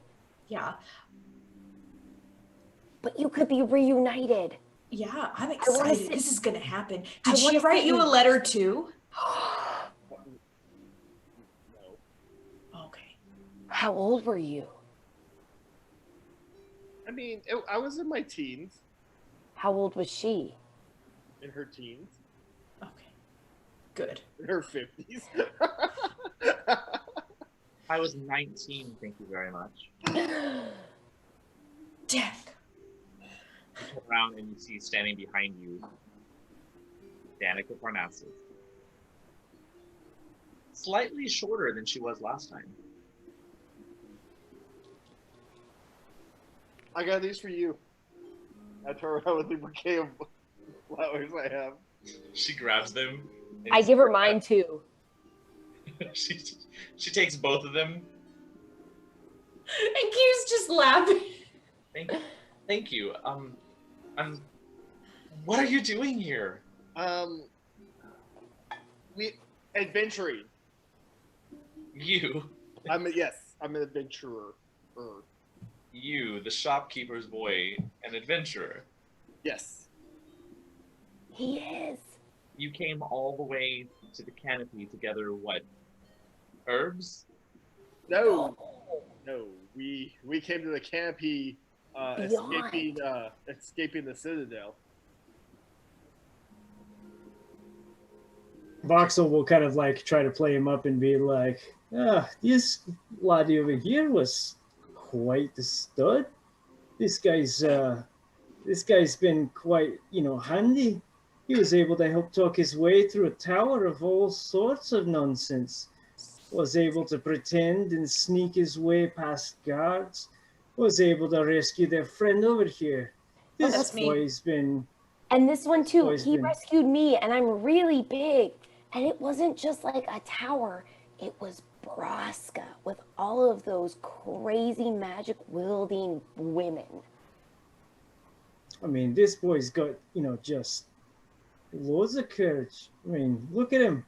He does, he might not be, the most burly or the most brutest of characters, but really, he's incredible. Voxel, you can either roll a persuasion check or a deception check. Your choice. How Very good about an deception. honesty check? Good on. That is a 23. 23. Oh, yep. She kind of pushes her hair out of the way, and there's a subtle blush, and she looks at Dakar. I shouldn't have told you any of those stories. Your mind, your friends, all of you. I'm sure you have had some kind of adventures. We'll have to talk about it. Well, we're gonna be helping your dad write a song later. Hopefully, the one that'll help you win the festival. He keeps thinking that we're gonna have some grand epiphany of some great adventurer on this isle. I keep telling him we've gone over this isle 60 times, and no matter how many times we go in a circle, there will be no new people. No, but there's always new adventures. That's exactly it. Is that why y'all never came back to Lakota? Well, also Lakota was kind of. Look, Dakar, Yeah. I wanted you to come with us. I really did. I know. Yeah, you invited me. Oh. See, I invited you,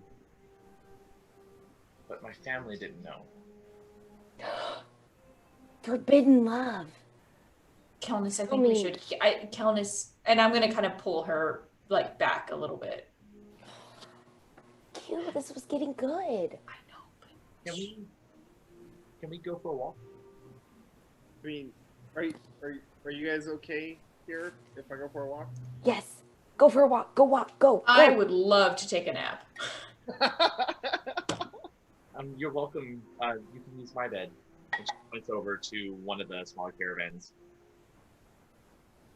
Thank you. Please. And I'm gonna look at Dakar and be like, I like her. I'm gonna go to her bed. At which point, Danica kind of links her arm into yours and begins to walk towards the south. Kelnis and Voxel, what are you doing? I will. Voxel is like trying so desperately to like just kind of like listen in, but clearly he's not going to take the time to actually follow him around, so he's just trying to eavesdrop. Were you trying to listen in? A little bit, yeah. He doesn't want to go full invisible and follow around. He's tempted to, but he's. Did you cast it?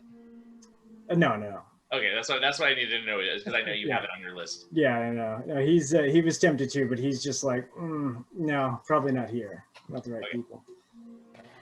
I sort of reluctantly let Q drag me along behind her as she goes over to Danica's cot. But I'm like looking behind me and like shooting Dakar thumbs up and stuff. With the fire stick. No. With my thumbs. And I'll go rest while Q is resting also, and Dakar is reuniting with Danica. All right, you're welcome to take a short rest for those of you who are resting. Yeah. All right, Danica leads you further. A few minutes, 1 or 2 minutes after they pulled away, you're not too far off from the caravan. She kind of tucks around a tree and pushes herself up on one of the lower ends of the exposed root. She seems nice. Who? Well, you know, the girl you're traveling with. I know you would never leave your mother just to leave, so it must be for somebody. I mean, the last time you left was for a girl. Oh, no. Kelnis and I are just friends. I see how she looks at you. Kelnis looks at everybody that way. She stares and glares at everybody. Yeah. I find that hard to believe. I need to spend some time with her. Like, the first time I met her, she was causing a ruckus, and Q and I sort of had to rescue her from that situation. I guess Kelnis is the more bulkier one. Yes, Kelnis is a dragonborn. She's from the Zaget. I think we met her her like first or second day out of the Zaget. And so, tell me, how did you come to find yourselves traveling on adventures with a woman who's not interested in you but has followed you around, a dragonborn that has left her homeland, and I guess a strange tiefling that just seems to be with you as well? Well, Voxel's rather new to the group, but very helpful in our most recent adventure, breaking into and rescuing my friends from Braska. I heard. You don't have to tell me anymore. I believe you. But no, we just like I said, meeting in the bazaar and helping Calnus learn about this bigger like world. I feel like it's a lot like when the first time I started traveling with y'all and learning more. There was more of the world than there's just Lakota and the Puffing Pegasus. We only took you a few villages north. It's not like we traveled the great expanse of the Isle. I mean, that's like I was like allowed to go to the end of the street before like I left with you. That was a lot. That is true. Your mother was quite controlling. I mean, Lola? she's good. Her and Q's mother are, I hope, keeping Calakesh safe currently. And So your mothers are even together. well, last we saw them, yeah.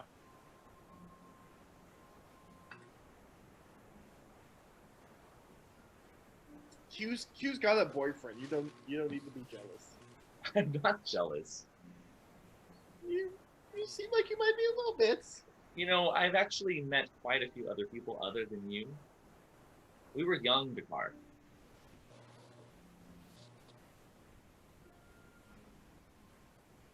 Well, yeah, but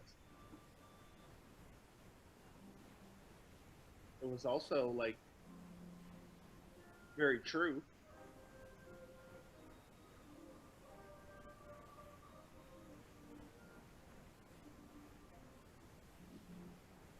Do you get into nearly as much trouble with Q as you do with me?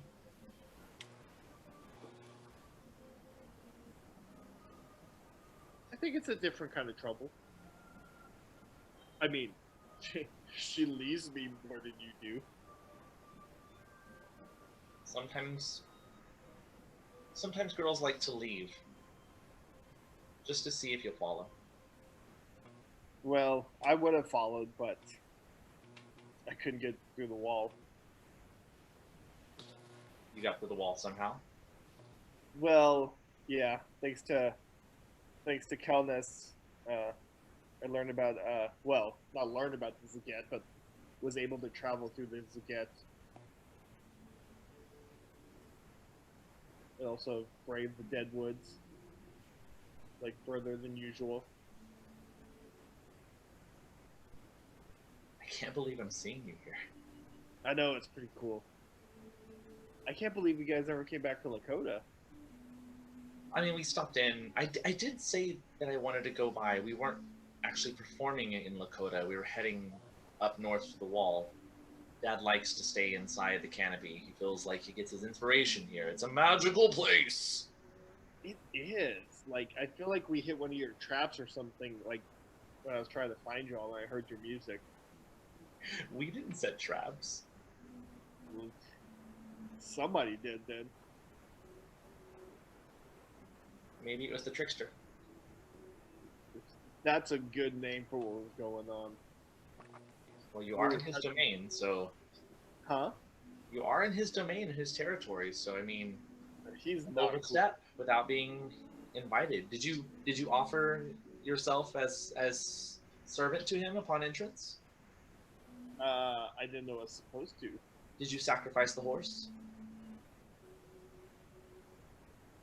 Probably. I mean, it got left. I don't know if that counts. I'm just joking with you. There's nothing that you could have done. There's lots of organizations that use the Canopy as a place to hide, so you probably just stumbled into some of their territories. It's fun and scary and interesting all at the same time. I thought you said you're an adventurer. Well, yeah, but that doesn't mean it's not fun and scary and dangerous at sometimes. Like, I was a statue for weeks. You'll have to tell me more. But my mom has been waiting for me. I do need to get back. I can help at dinner if you want. I'd love that. It's been a while since I've got to cook for like a large group, so that would be nice. What are we making? I'm not even sure. We have something back at the caravan. Whatever I can do to help Lydia, I'll be happy to. Absolutely. Before we go, I mean, I know it's been a long time and we were just kids. I'm sure you're over it, but I did make some of my world famous duties. Do you still take? I mean, I haven't. Remember you used to tell me that you were going to turn this into something you'd sell at your shop? Well, I was making some good stuff. Selling it, I didn't do so good at. Like, I would always give it away for like to help people. Like I didn't do enough selling. I did too much giving and sampling. So you were too much of the car? I mean, yeah. She kind of hops off and slides down the roof, walks over to you and kind of puts one hand against the necklace that dangles with your trinkets, and she kind of starts pulling at the wyvern scales. I always liked that part of you. It was your best part. I mean, the nice thing is I can control it more now. I've learned a lot about myself, so I can definitely be more myself now. Well, if you can be more of yourself, then I guess you don't need this. And she reaches up and she starts unwinding the 2 platinum rings around your necklace. And she starts pulling one off. I mean, you don't need it anymore. And she starts sliding it on her finger. I mean,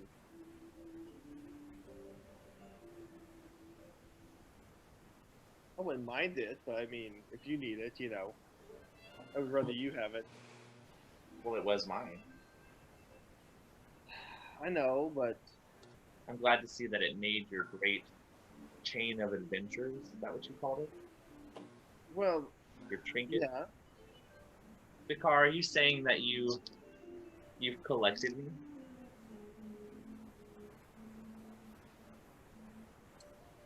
The only thing I've collected besides your ring was feathers for my birds.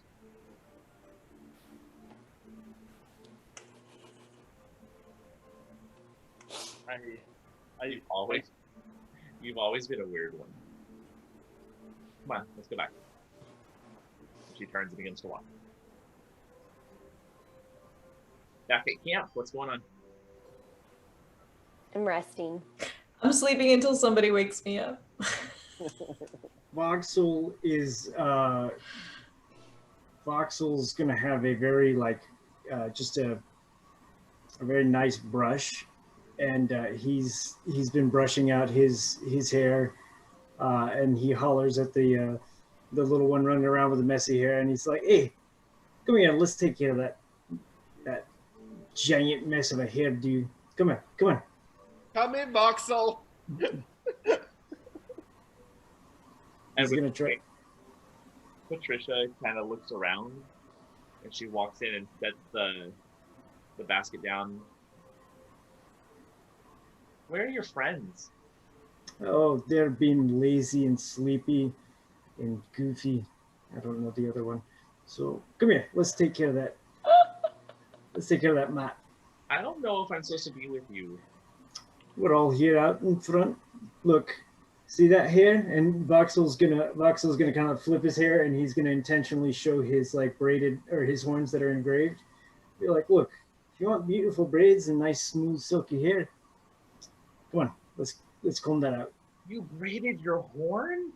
Of sorts, yes. Mama won't let me braid my horns anymore. Well, I don't have horns. I have hair, but she won't let me braid my hair. She won't let you braid your hair. No, she says that I get too dirty and then it gets stuck in the braids. Well, that's because your mother doesn't know how to correctly braid hair. Do you know how to braid hair? Aye. Okay. And she just walks up and she sits down right in front of you. Voxel is going to be exceptionally good at, like, No, don't you dare. Voxel is going to be exceptionally good at getting out mats and it is he has had way too much experience like combing out and braiding hair, like just way more experience than, yeah. Roll me a performance check at advantage. Marty Hero. That is a non-natural 20. Oh, wow. Another non-natural 20. So You have made this pigsty of a thrown out all in the wild girl look like she's going to prom. Like it is braided but wrapped and updo. Yeah, she looks fantastic and she is thrilled by it. She sees herself in a small little looking glass and then like grabs you and she's like, "Oh, thank you so much. Who are you?" the name is Voxel. Voxel. Voxel. A lot of people, basically, child, you can call me Fox because Voxel's kind of hard to say. And so when I was a wee one, I used to struggle to say Vox, so it turned into Fox. So it's not going to be unusual to call me Fox. Right? I like that. Thank you, Fox. You're welcome. Now get going. Car, you come walking up as you see Danica get approached by her little sister. She kind of looks at her hair, twirls her around a little bit, and then kind of spanks her as she runs off. And they both head over to the kitchen area. Did Q do your hair, Patricia? No, a fox did it. And then she skips away. I meet that magical fox.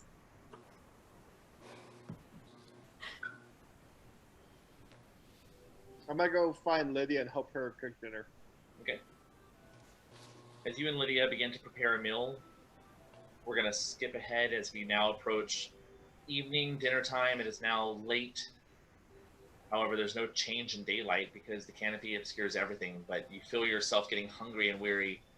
A fire has been made, chairs have been set out, and you begin to progress outside where there is large portions of stewed meat, greens, vegetables, root vegetables, and you have a nice little feast laid out. Everybody kind of sits down. Friedrich kind of raises a small little tankard and says, "To our friends who are joining us today, welcome.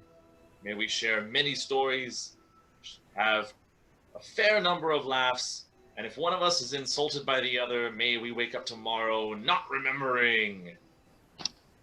And he sits back down. That sounds pretty good. I like that. It's a pretty good toast. Dig in, y'all. Danica begins helping and pushing servings on people's plates, and she goes over and drops it on Q's, and she goes, "So Q, how long have you been dating Dakar?" Dating Dakar? No, it's not happening. Kelnis busts out laughing. And then she like accidentally very loudly says, "No, Q has a thing for race drum." Yeah. Oh, sorry, Q. Well, I mean, also, I would only date somebody who actually liked me, so there's that too. So, yeah, that's not happening. Dakar, you don't like her? I like Q, but I don't like Q. Just Yeah. I told you this. No, and no, that's fine. I just, In very blunt Kelnis fashion, Danica, he's all yours. I told oh, you. is that what this is? Yes, he's all yours. I don't Oh know, my but gosh, he's yes, not. totally approved. Your bed No. smelled amazing. Don't be so Gross. dismissive, guys. No, y'all are perfect together. Q likes Raystrom. You like Danica. It's perfect. Yeah, I told her she didn't need to be peanut butter jealous, but she is. I don't know. Lydia kind of leans over. Danica, stop causing rumors. Well, you know that's what I'm best at, Mom. Rumors? You don't like Dakar? You don't like our friend? No, I'm just trying to get people to talk. Everybody's so quiet. Well, I mean, I wouldn't encourage the spreading of rumors. The last person who really liked spreading rumors ended up really double crossing me. So that's not my favorite trait to have. Ooh, is that the somebody one? around me. Q, are you talking about the mayor of Lakota? No, I'm talking about The one you beheaded? Wine guy? no. You beheaded the Wh- mayor. Why are you? What are you doing? Why are you doing this? Like immediately gets closer to Q, and he's like, "No, wait a minute. This is a story." No, it's not. It's not a story, and it's story. not. No, It's not a story. I'm sorry. I got carried No, away. it's an I just- epic tale. That's what it is. Dakar. He's fiddling in a bag, and he pulls out like a notebook and begins like writing down everything that people are saying. It seems like, sir, it seems like Dakar and your daughter Danica have some kind of chemistry. And my friend Q is not at all a threat to that relationship. She has a crush on somebody else who is very I mean, we don't even have to say that part of it. Like, it just is not relevant to the situation at all. But it's true. So But the other part is they're two very separate stories, and I'm trying to help Dakar be successful in all areas of his life because he's my friend, and I want to assure your daughter that Q is not a threat. Does that make sense, sir? I see it now. Kelnis, Go on. matchmaker of the Zaget, I wouldn't go that far. bringing love into the hearts and minds of all people and races, transcending the wall. Sir, that's not going to win you any awards in the Capitol. Yeah, You got to go a different route. Let's go with the Undead Army story. Yeah, Undead Army, way more exciting than Kelnis the Matchmaker. we're gonna have to get back into this. At which point you see small little Patricia who has now like hopped her stool over to Voxel. And she's just staring up at you the whole time. Oh, hey. You like it here, dude? I love it, except it's already starting to fall on this side. Just try to quickly like, hey, child, you either gotta weight it up or you gotta weight it down, but don't do both. Up or down. Pick one. Okay, Foxy. Foxy. Patricia, this is your fox? Yeah, he said I can call him Foxy or Fox or Voxel's gonna be like, Volks. Voxel. You cool doing my hair later, maybe? Vox. Maybe Vox is better at doing your hair than Q. Q, don't be offended. I can't do hair either. Speaking of Good hair, job. and Danica kind of looks over. So when did you decide to do dreads, Dakar? I had them long for quite a while. I'm currently in disguise He's not. since there are several very accurate, handsome posters of myself and a oddly drawn lizard person. I mean, I did like dreads when I was younger. I thought that was a very nice look on people. I don't know. Are dreads still fashionable? And she kind of looks around the table. Voxel's just gonna shake his head. Nope. I mean, I think it depends on the person and the personality. I Not think everybody can pull them off. I think Dakar pulls them off extraordinarily well. Oh no, I think he does as well. I mean, it's the bone structure. Also cut them off. Well, most of them. Dakar, I'm not sure about this one. Who? It's just hair. It's just hair. Is she pushing buttons? Lydia leans over. She's like, "No, dear, that's rabbit. Hair is a little bit stringier. It has more game to it." Aha. That's what the difference is. Yes. It's delicious. So what's this about a competition about a song? Something that has to win awards. Oh, clearly, you must not be from the capital area. No, can't say that I am. Well, there's a celebration every year that happens mid-year. The celebration of voices. Bards come from all over the Isle and compete, and top prize earns quite a hefty sum of money. What's typically the one that wins? You say it's usually a story of great, depths. Is it war or, Honestly, it just depends on the flavor of the people. You have to learn how to read society, and society is very fickle, changing every year. It sure is. Well, you say there's a war, right? And nobody really knows much about what's going on one side or the other, yes? No? Well, see, that's kind of what we were thinking. Because the judges are not from the south of the wall, but there's this odd curiosity of what's going on with the lesser peoples, as they say. So, if we could find something to embellish, something devious or tantric or just unscrupulous that we could just bring forward to make people yearn and want to be in the south. Now this might actually be something that I can contribute. Absolutely free of charge. No names need be left in here. This was something that my grandmom used to tell me. It's a story of just forbidden love. And this one over here, and he points to Kelnis, he's like, who clearly seems to be focused on forbidden love. I mean, you've got a wall, you've got all sorts of things that people can't, you've got lesser people, you've got people that are entitled to a certain form of, living, and other people that are excluded from it. I worked in the antiquary. There's only books in there. I read a lot of books. He's When right. I was a wee lad, my grandmom would comb my hair, and she told me a story about a Titan prince, not really able to walk much on the land, but he followed a sorceress, and she would often walk the water. She would just trail around it, and he would swim past her, and he caught her fancy. The two began gently communicating as best they could. But basically, this prince was to be weighed against his will to further connect two kingdoms, and he didn't want it.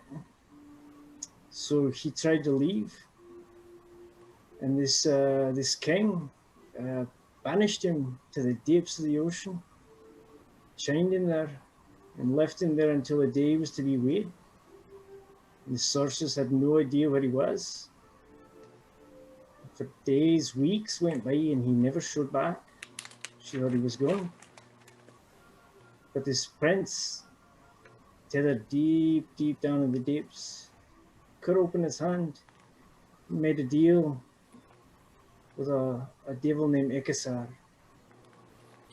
And he said that he would be in service to Ikasar as long as he could be unbound, and that they could be together.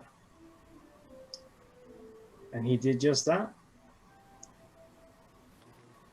And as these two were able to be together, they were able to let their love grow and blossom. A few years go by and they're still enjoying just the beauty of their togetherness, even though they're different. And then one day the king sends his men, an army, hunts him down, and they're going to drag him back down to the depths. And in doing so, something goes wrong, and the prince is killed. And the sorceress is heartbroken, angry. She becomes violent. And she knows that she's not going to ever be reunited with this one. So she does the same thing. She cuts open a palm.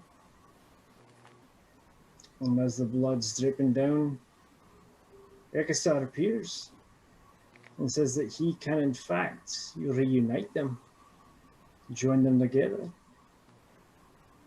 But it's in his terrain, in the fiery depths of his domain. And so she agrees. And so even though these two are in the fiery depths of a devil's home, they're still together, reunited. And their love can transcend any plane of existence, pleasant or unpleasant. And that's the story of the prince. You look over, Q is bawling. Kelnis gives this big, like, love-stricken sigh, like, Friedrich leans in. That's a bunch of bullshit.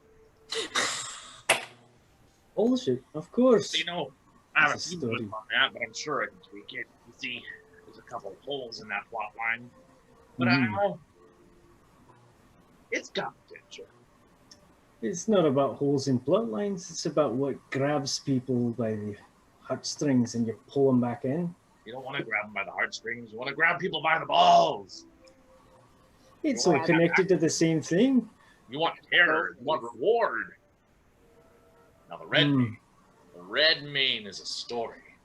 And right away you hear the family, oh God, Papa, let it go. but what's the red mane?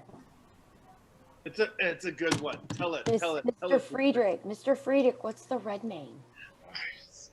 So, legend has it, there's this grand treasure on the western part of the Isle, in the uncivilized locations of the marshes of Marshfield. But it's guarded by a ferocious beast with 4 heads that tower and gnaw and slash at each other. A creature ever at war with itself, ripping its innards from its own body, only to regrow and become stronger. But what about its eyes? I don't know what his eyes look like. I haven't been there. Oh. But some people say, and he's like looking in a completely different direction than the group. Some people say that there's a city filled with wonders, a vast treasure just ripe for the taking for any person, nay, a true adventurer who can slay the beast. I forgot how it ends, but the treasure's still there. That's it? Sure it is. I have a question. Is this competition only for bards? Well, I mean, no. Lydia speaks up. I mean, it's anybody who wants to share their part of the craft, but I mean, if you haven't been trained, you don't have the right flow or meter, then it might not be as pleasing to the ear of the civilized participants. Why? But you also mentioned appealing to the South. Well, yes. What do you talk more about that? What do you mean? If I may, she kind of sets her husband back down. It's the delivery of the words. Lydia? That's right, Lydia. That's me. Libby. She looks over. Danica? And Danica kind of leans over to Dakar. You hear her begin to hum. And she begins to sing this very light, airy, flowy, lilting melody with a text. Upon the banks of Marshfield old, there sits a trove all gilded in gold. A palace of treasure, a wonderful load, still sits that trove all gilded in gold. Stalked by the red mane on guard to protect, wonders are waiting for you to collect. Yours for the taking if your heart be bold, to conquer the beast all gilded and gold. And as she begins to fold out the melody, she sits down and kind of looks strikingly at Dakar. Lydia turns and says, "It's not so much the words as it is the delivery." I see. So, And what is the purpose of the delivery? Is it just to win a contest, or is it to actually produce an outcome? Well, there is a council that votes. You are in more favor and more popular standing among the critics, and that is the outcome. You take grand prize. What is the grand prize? Last year, I believe, was it 250,000 gold pieces. So all of this power of persuasion and information for gold, not for action? I'm confused, dear. What do you mean?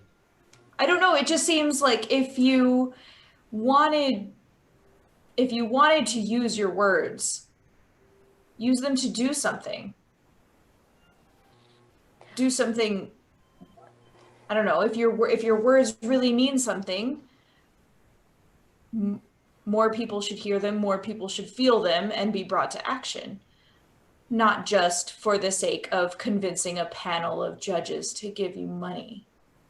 Well, dear, money is power in itself. It is. Can you not think of something that you could use 250 gold pieces to protect? Well, considering I just lost everything I've ever spent my money on recently, I can think of a lot of things that money could buy. But I also think about the power of persuasion and the power of words. I think those words, if they are big enough, could do much more than win a contest. And I have maybe a silly question. You mentioned the delivery. Is that how you would sing the song for the judges in the north?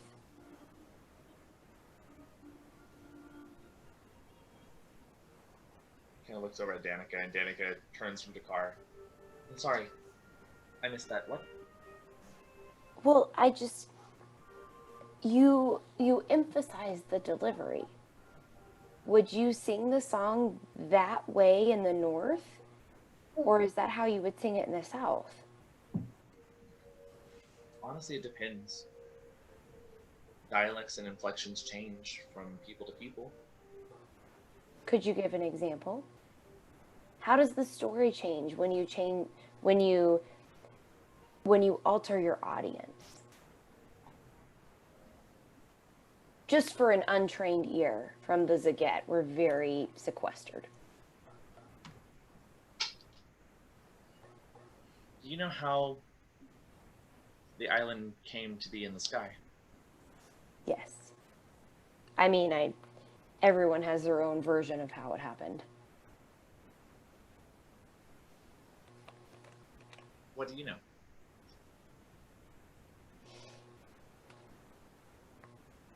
What does it matter what I know? I'm from the Zaget. We're our own community. We don't venture outside of our area. But how do you feel about being disconnected from the surface level? Even those of the Zaget must know that there are other Dragonborn within the world. We know there are other Dragonborn, but we are Disconnected. our own. We're a clan. It's all about the clan. What if I were to tell you that the island wasn't raised because of vengeful gods or devious plots, but instead as punishment for two lovers who were separated?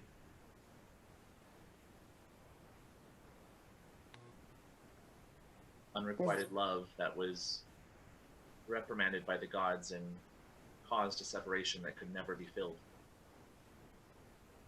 I'd love to hear that version of the story.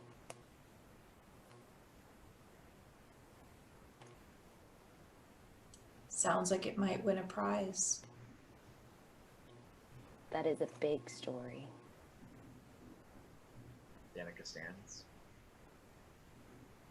And you look over and Patricia, who typically is more playful, has gone solemn, and you see her pick up a small harp, and she begins to pluck her melody.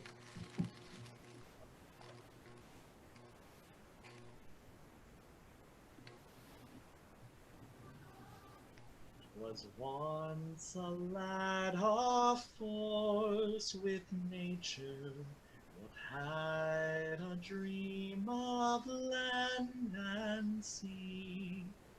With fire and fury this power-led creature will lead a sailor like me.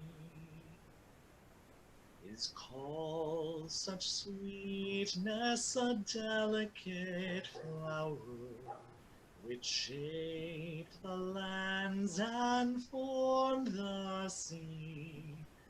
A call of fire and fury-led power that leads a sailor like me. One day this man set sail towards the sunrise and left the land while taking the sea.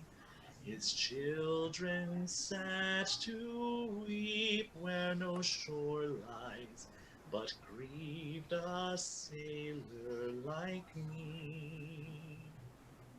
Hold fast, ye lad, the land is soaring, the leaves are fading on the corona tree.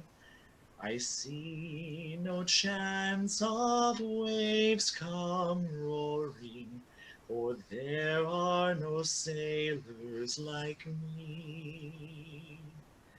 For there are no sailors like me. Oh, it's just right. Lovely, that is. Like I said, could probably win a prize. That one could win a prize. You have an amazing voice, Danica. She reaches over and she sits down and kind of places her hand on top of yours, Dakar, and weaves in her fingers and kind of squeezes. And then Friedrich interrupts. Too bad we didn't win with that one last year. What triumphed over that ballad? That was beautiful. Some sassy nonsense about paying tribute to the Grottons. It was a bunch of bullshit, in my opinion. Is that what wins? Do you have to suck up to the royal family? Lydia kind of looks over at you. There's a reason why we're stopping off at the Imperial City. Stopping off, where are you going after the Imperial City? Well, it's the Imperial City for a few months, and then when it seems time for the next competition, we'll head south to the Oculus and hopefully bring our new connections with us. The Oculus? Yes, it's a what would you say, Papa? About 2 days, 1.5 day travel south of the capital, between the two rivers of the Plastos. Y'all aren't heading there anytime soon? Well, we head out tomorrow, but we still have to make it to the capital. It'll be a couple of months there, and then we'll make our way.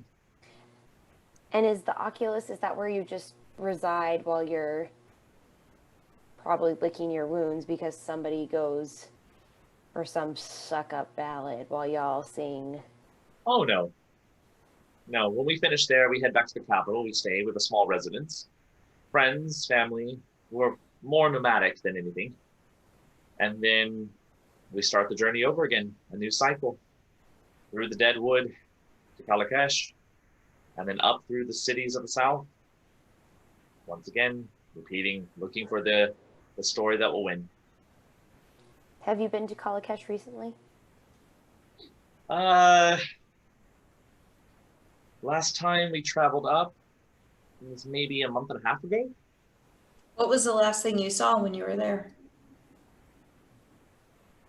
It's Kalakesh. It's not really the most loving sight. There was a long line of people. So you haven't been there since the undead. Oh, undead.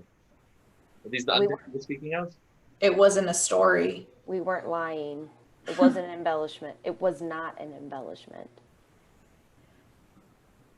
Kalakesh is almost completely gone. It is completely inhabited by the remaining members of the dais and some survivors from the Battle of the Undead. But it is not the Kalakesh that it used to be. I'm sorry to hear about your loss. Thankfully, most of our closest loved ones are still there and keeping the city safe. But yeah, they are the ones who need these encouraging words, which is why I was asking before who these songs and these words were for. The capital doesn't need encouragement. The South does. At which point, make persuasion roll.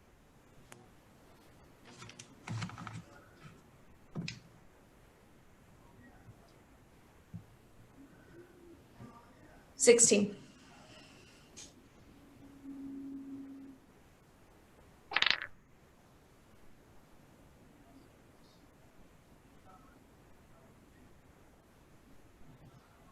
Danica quickly lets go of your hand, Zakar. And she looks over at her mother.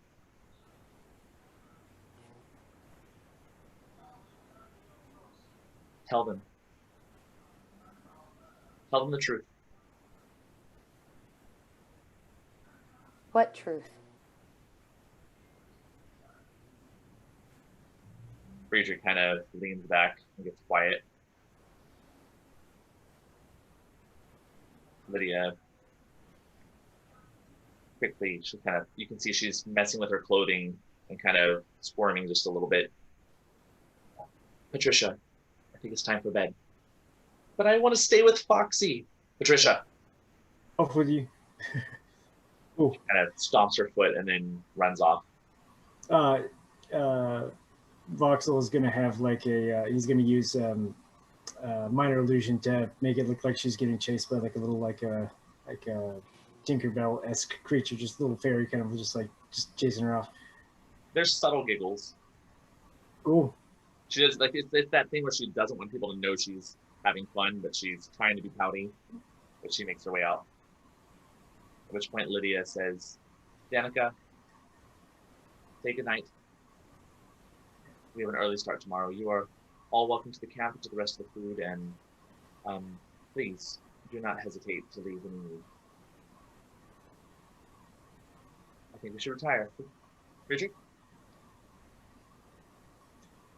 They both get up and begin to walk. We mean no offense. We're only We're only trying to help the Isle. It's like The Isle as a whole. your friend looks like she could use more rest. You're not wrong. She probably could. Friedrich and Lydia depart and go into one of the larger caravans, or larger cabins. Danica kind of steps up, looks at you, Dakar. Sorry, I really am. I have to go. Tell your friends you're welcome to use my room. I can stay with my sister. Thank you. And she gets up and begins walking over to Patricia's caravan.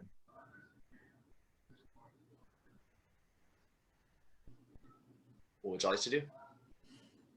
I say, I know they're probably, I realize they're competing and they have to be careful what they say in the Capitol.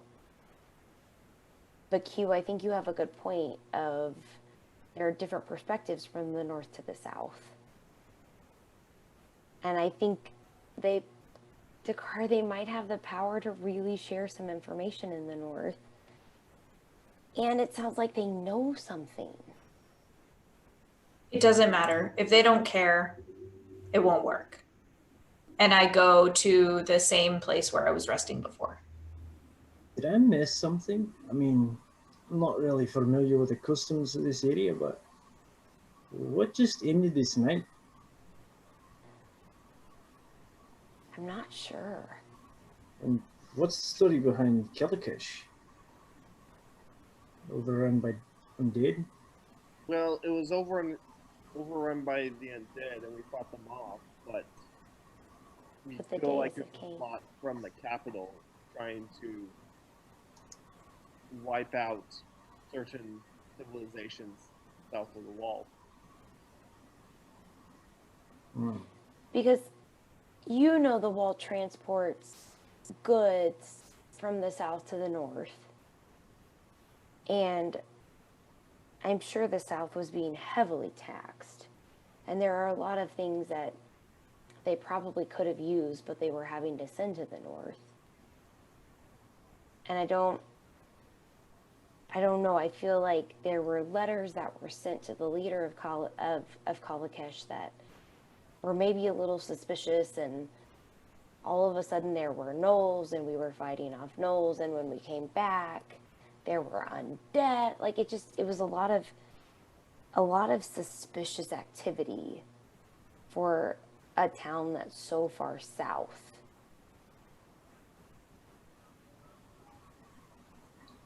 But then the leader of Kalakesh helped save some of the people in Kalakesh.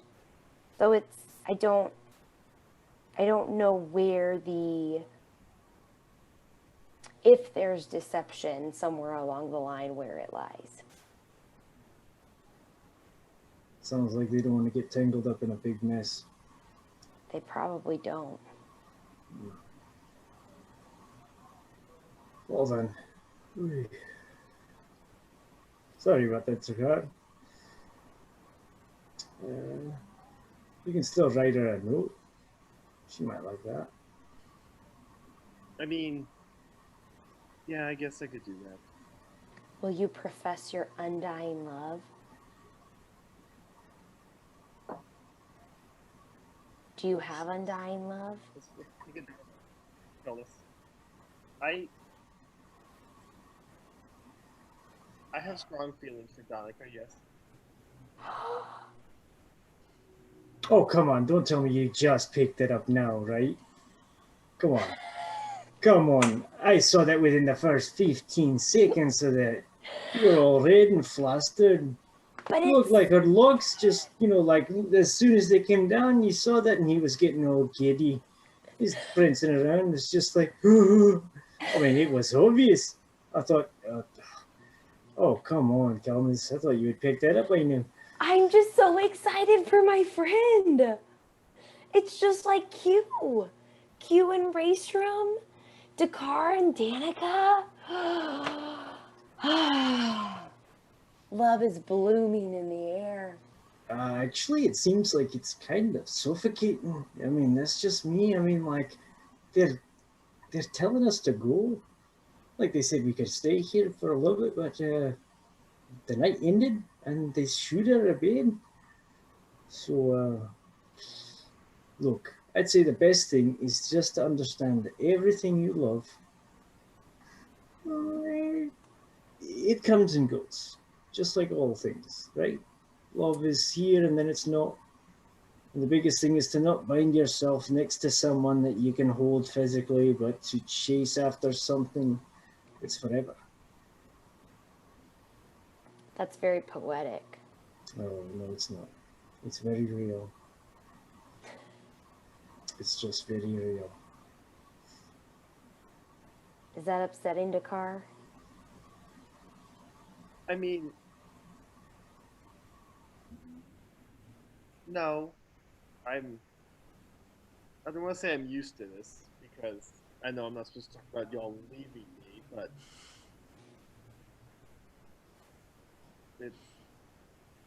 I understand things happen. And sometimes people go in different directions, but sometimes they come back together. Like now. Yeah.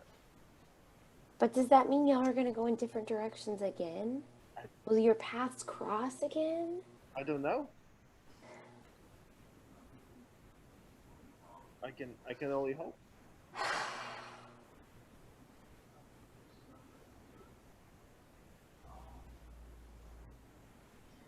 This is like fairy tales. We don't have romance like this in the Zaget. Think about all the things he told us to get when we finally go back there and hopefully Start a revolution. hopefully things are better when we get there. We'll have to start a revolution. We might have to do double revolution duty.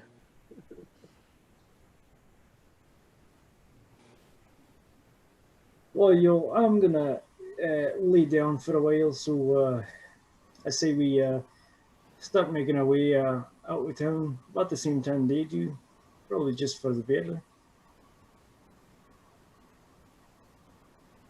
It's probably a good idea, Fox.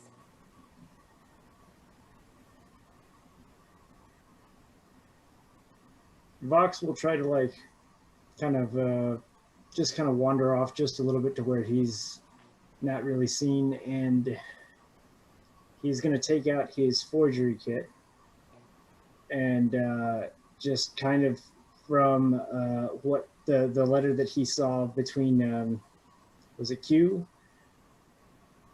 and he's going to try to copy that, just kind of trying to like like get as close to like at least Drakar's style of writing when that was Q, just try to get read the group, and he's totally gonna forge this like ultra sappy undying love letter as Drakar. The letter that you found was written in Q handwriting. Yeah, I know. He's gonna use that as reference to just kind of like like mimic at least what he thinks Drakar would write. Okay. And he's just gonna make it. There's gonna be flourishes and like it's just gonna be just this drippy, overly romantic, probably like a little more sensual than it needs to, like like love letter, and there'll be flowers and all that crap in there. So just he's just roll a dexterity, just dexterity and add your proficiency bonus because you're proficient in your forgery kit. wait. Sorry. Say that again. Roll the what? So roll just a dex check, All right. but add your proficiency bonus.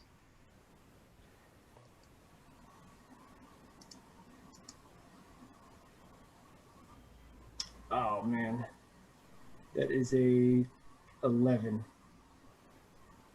Okay. Get a letter assembled. Where are you leaving the letter?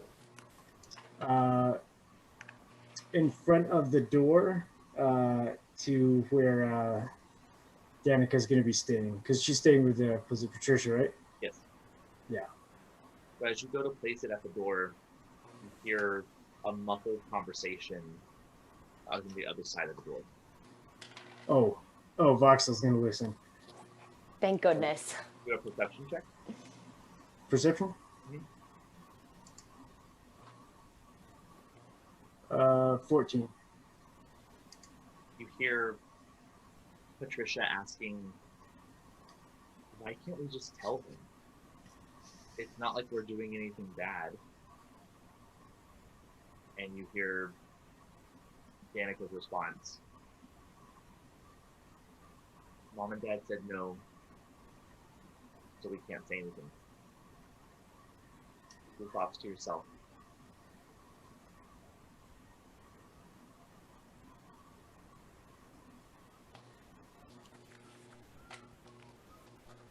So can I ask how long it took Vox to do that? To put a letter together, probably 30-ish minutes. Okay. Because the car is just going to take out the walking staff he got from the hobgoblin, cut off a lock of dread, and leave that up against the door. Up against their door? Yeah, like Okay. where they would come out. Okay. You hear a conversation. With a few feathers, yeah. You hear a conversation as well?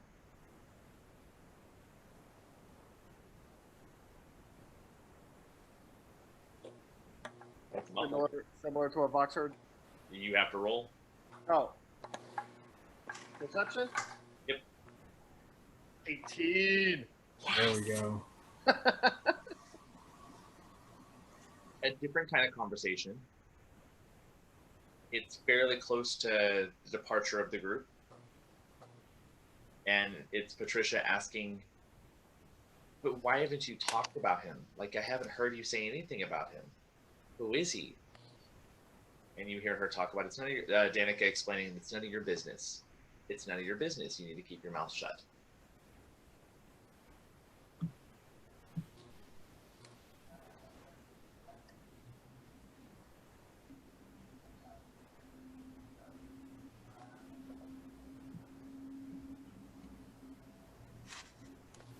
Drakar's gonna go in, or Drakar, Voxel's gonna go invisible, and he's gonna go to the parents section and just see if he can hear a conversation there. Okay. There is a conversation going on as well. Yeah, buddy.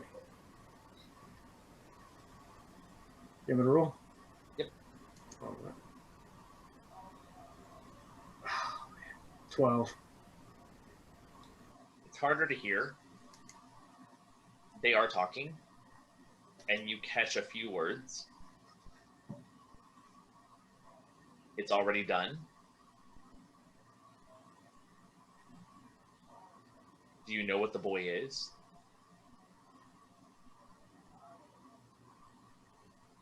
I thought we had solved this problem.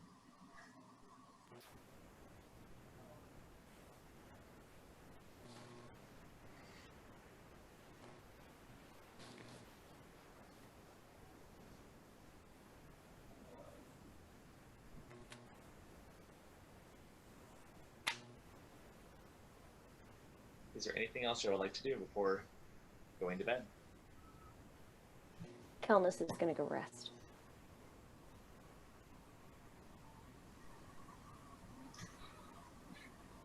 Q is already resting.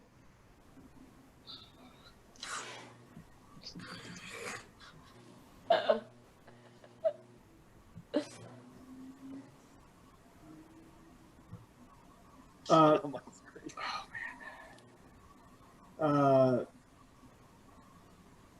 Vox is going to cast suggestion on the mom. Okay, I do believe you have to have, is it the line of you have to see eye contact? Oh, is it? Oh, shoot. Somebody you can see? Well, so it like is because they're in like a cart, right? Or Yeah. like a. So are there windows or is it completely boarded up? There are shutters, but the shutters are drawn. So you would have to actually physically move something or open up the door to be able to cast the spell. Shoot. No, he'll hold off on that. He'll hold off on that till later. Yeah. That no, he won't use that right now. Okay.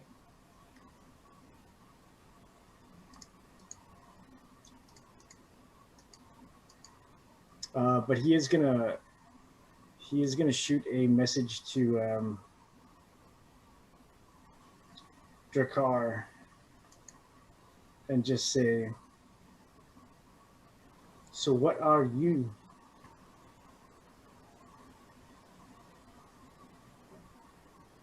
I'm me. Another message appears. I know that you think you're you, but clearly someone else thinks that you're different for being yourself.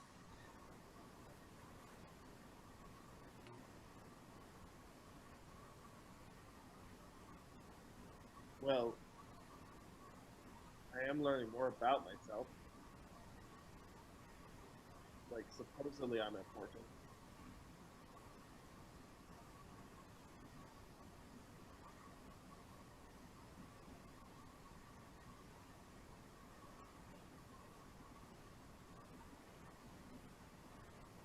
They know what you are, apparently.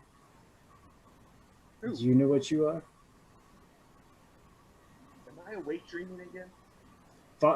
Vox says he's still invisible, but he walks up and sits next to Drakkar.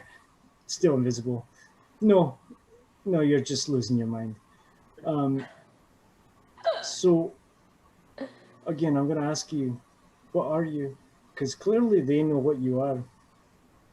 Don't think I didn't hear.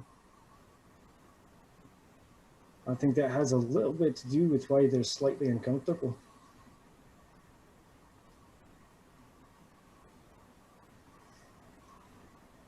I mean, I'm me. But apparently, I'm some kind of special me. Special you.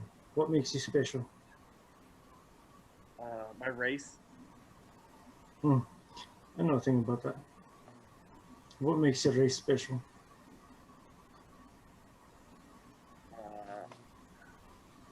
From what the druids told me, it's about the island being raised in old battles with the gods.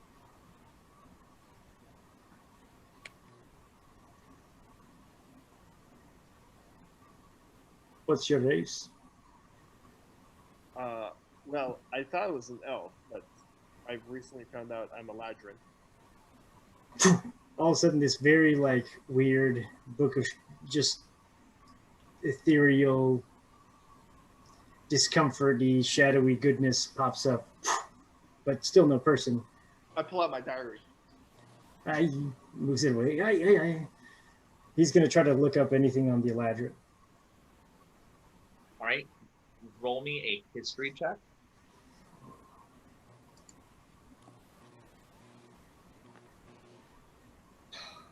It's a 4. There seems to be nothing in your book about Eladrin.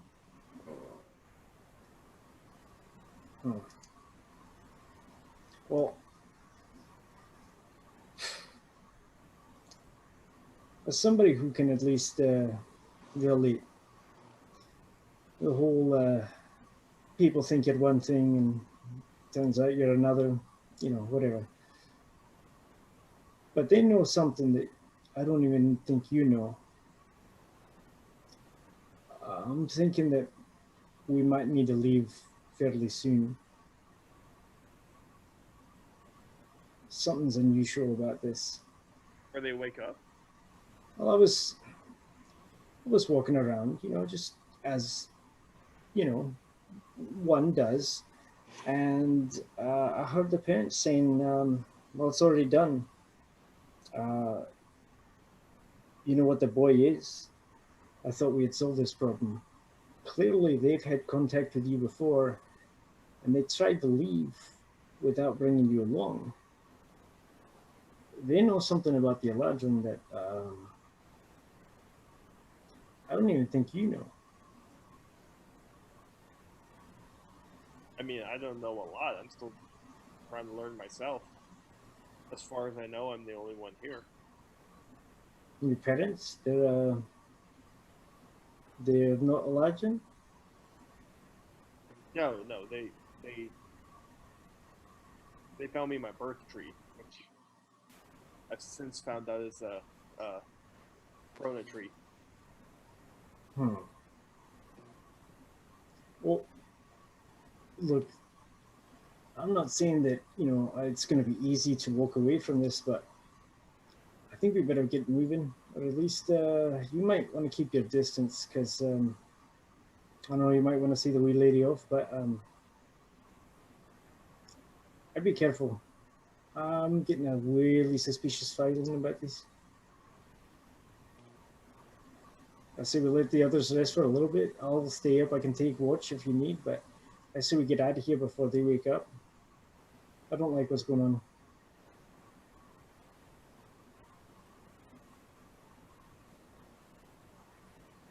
They don't need a lot of sleep, so.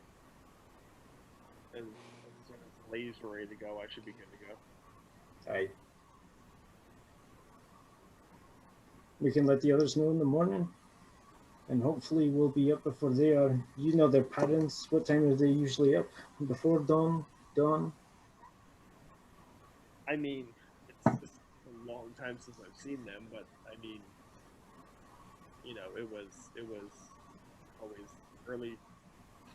early to rise and get into the next town and end up and performing, celebrating, and then moving on. Well, let's take turns. Let's let the others sleep. But let's get out of here before dawn shows up.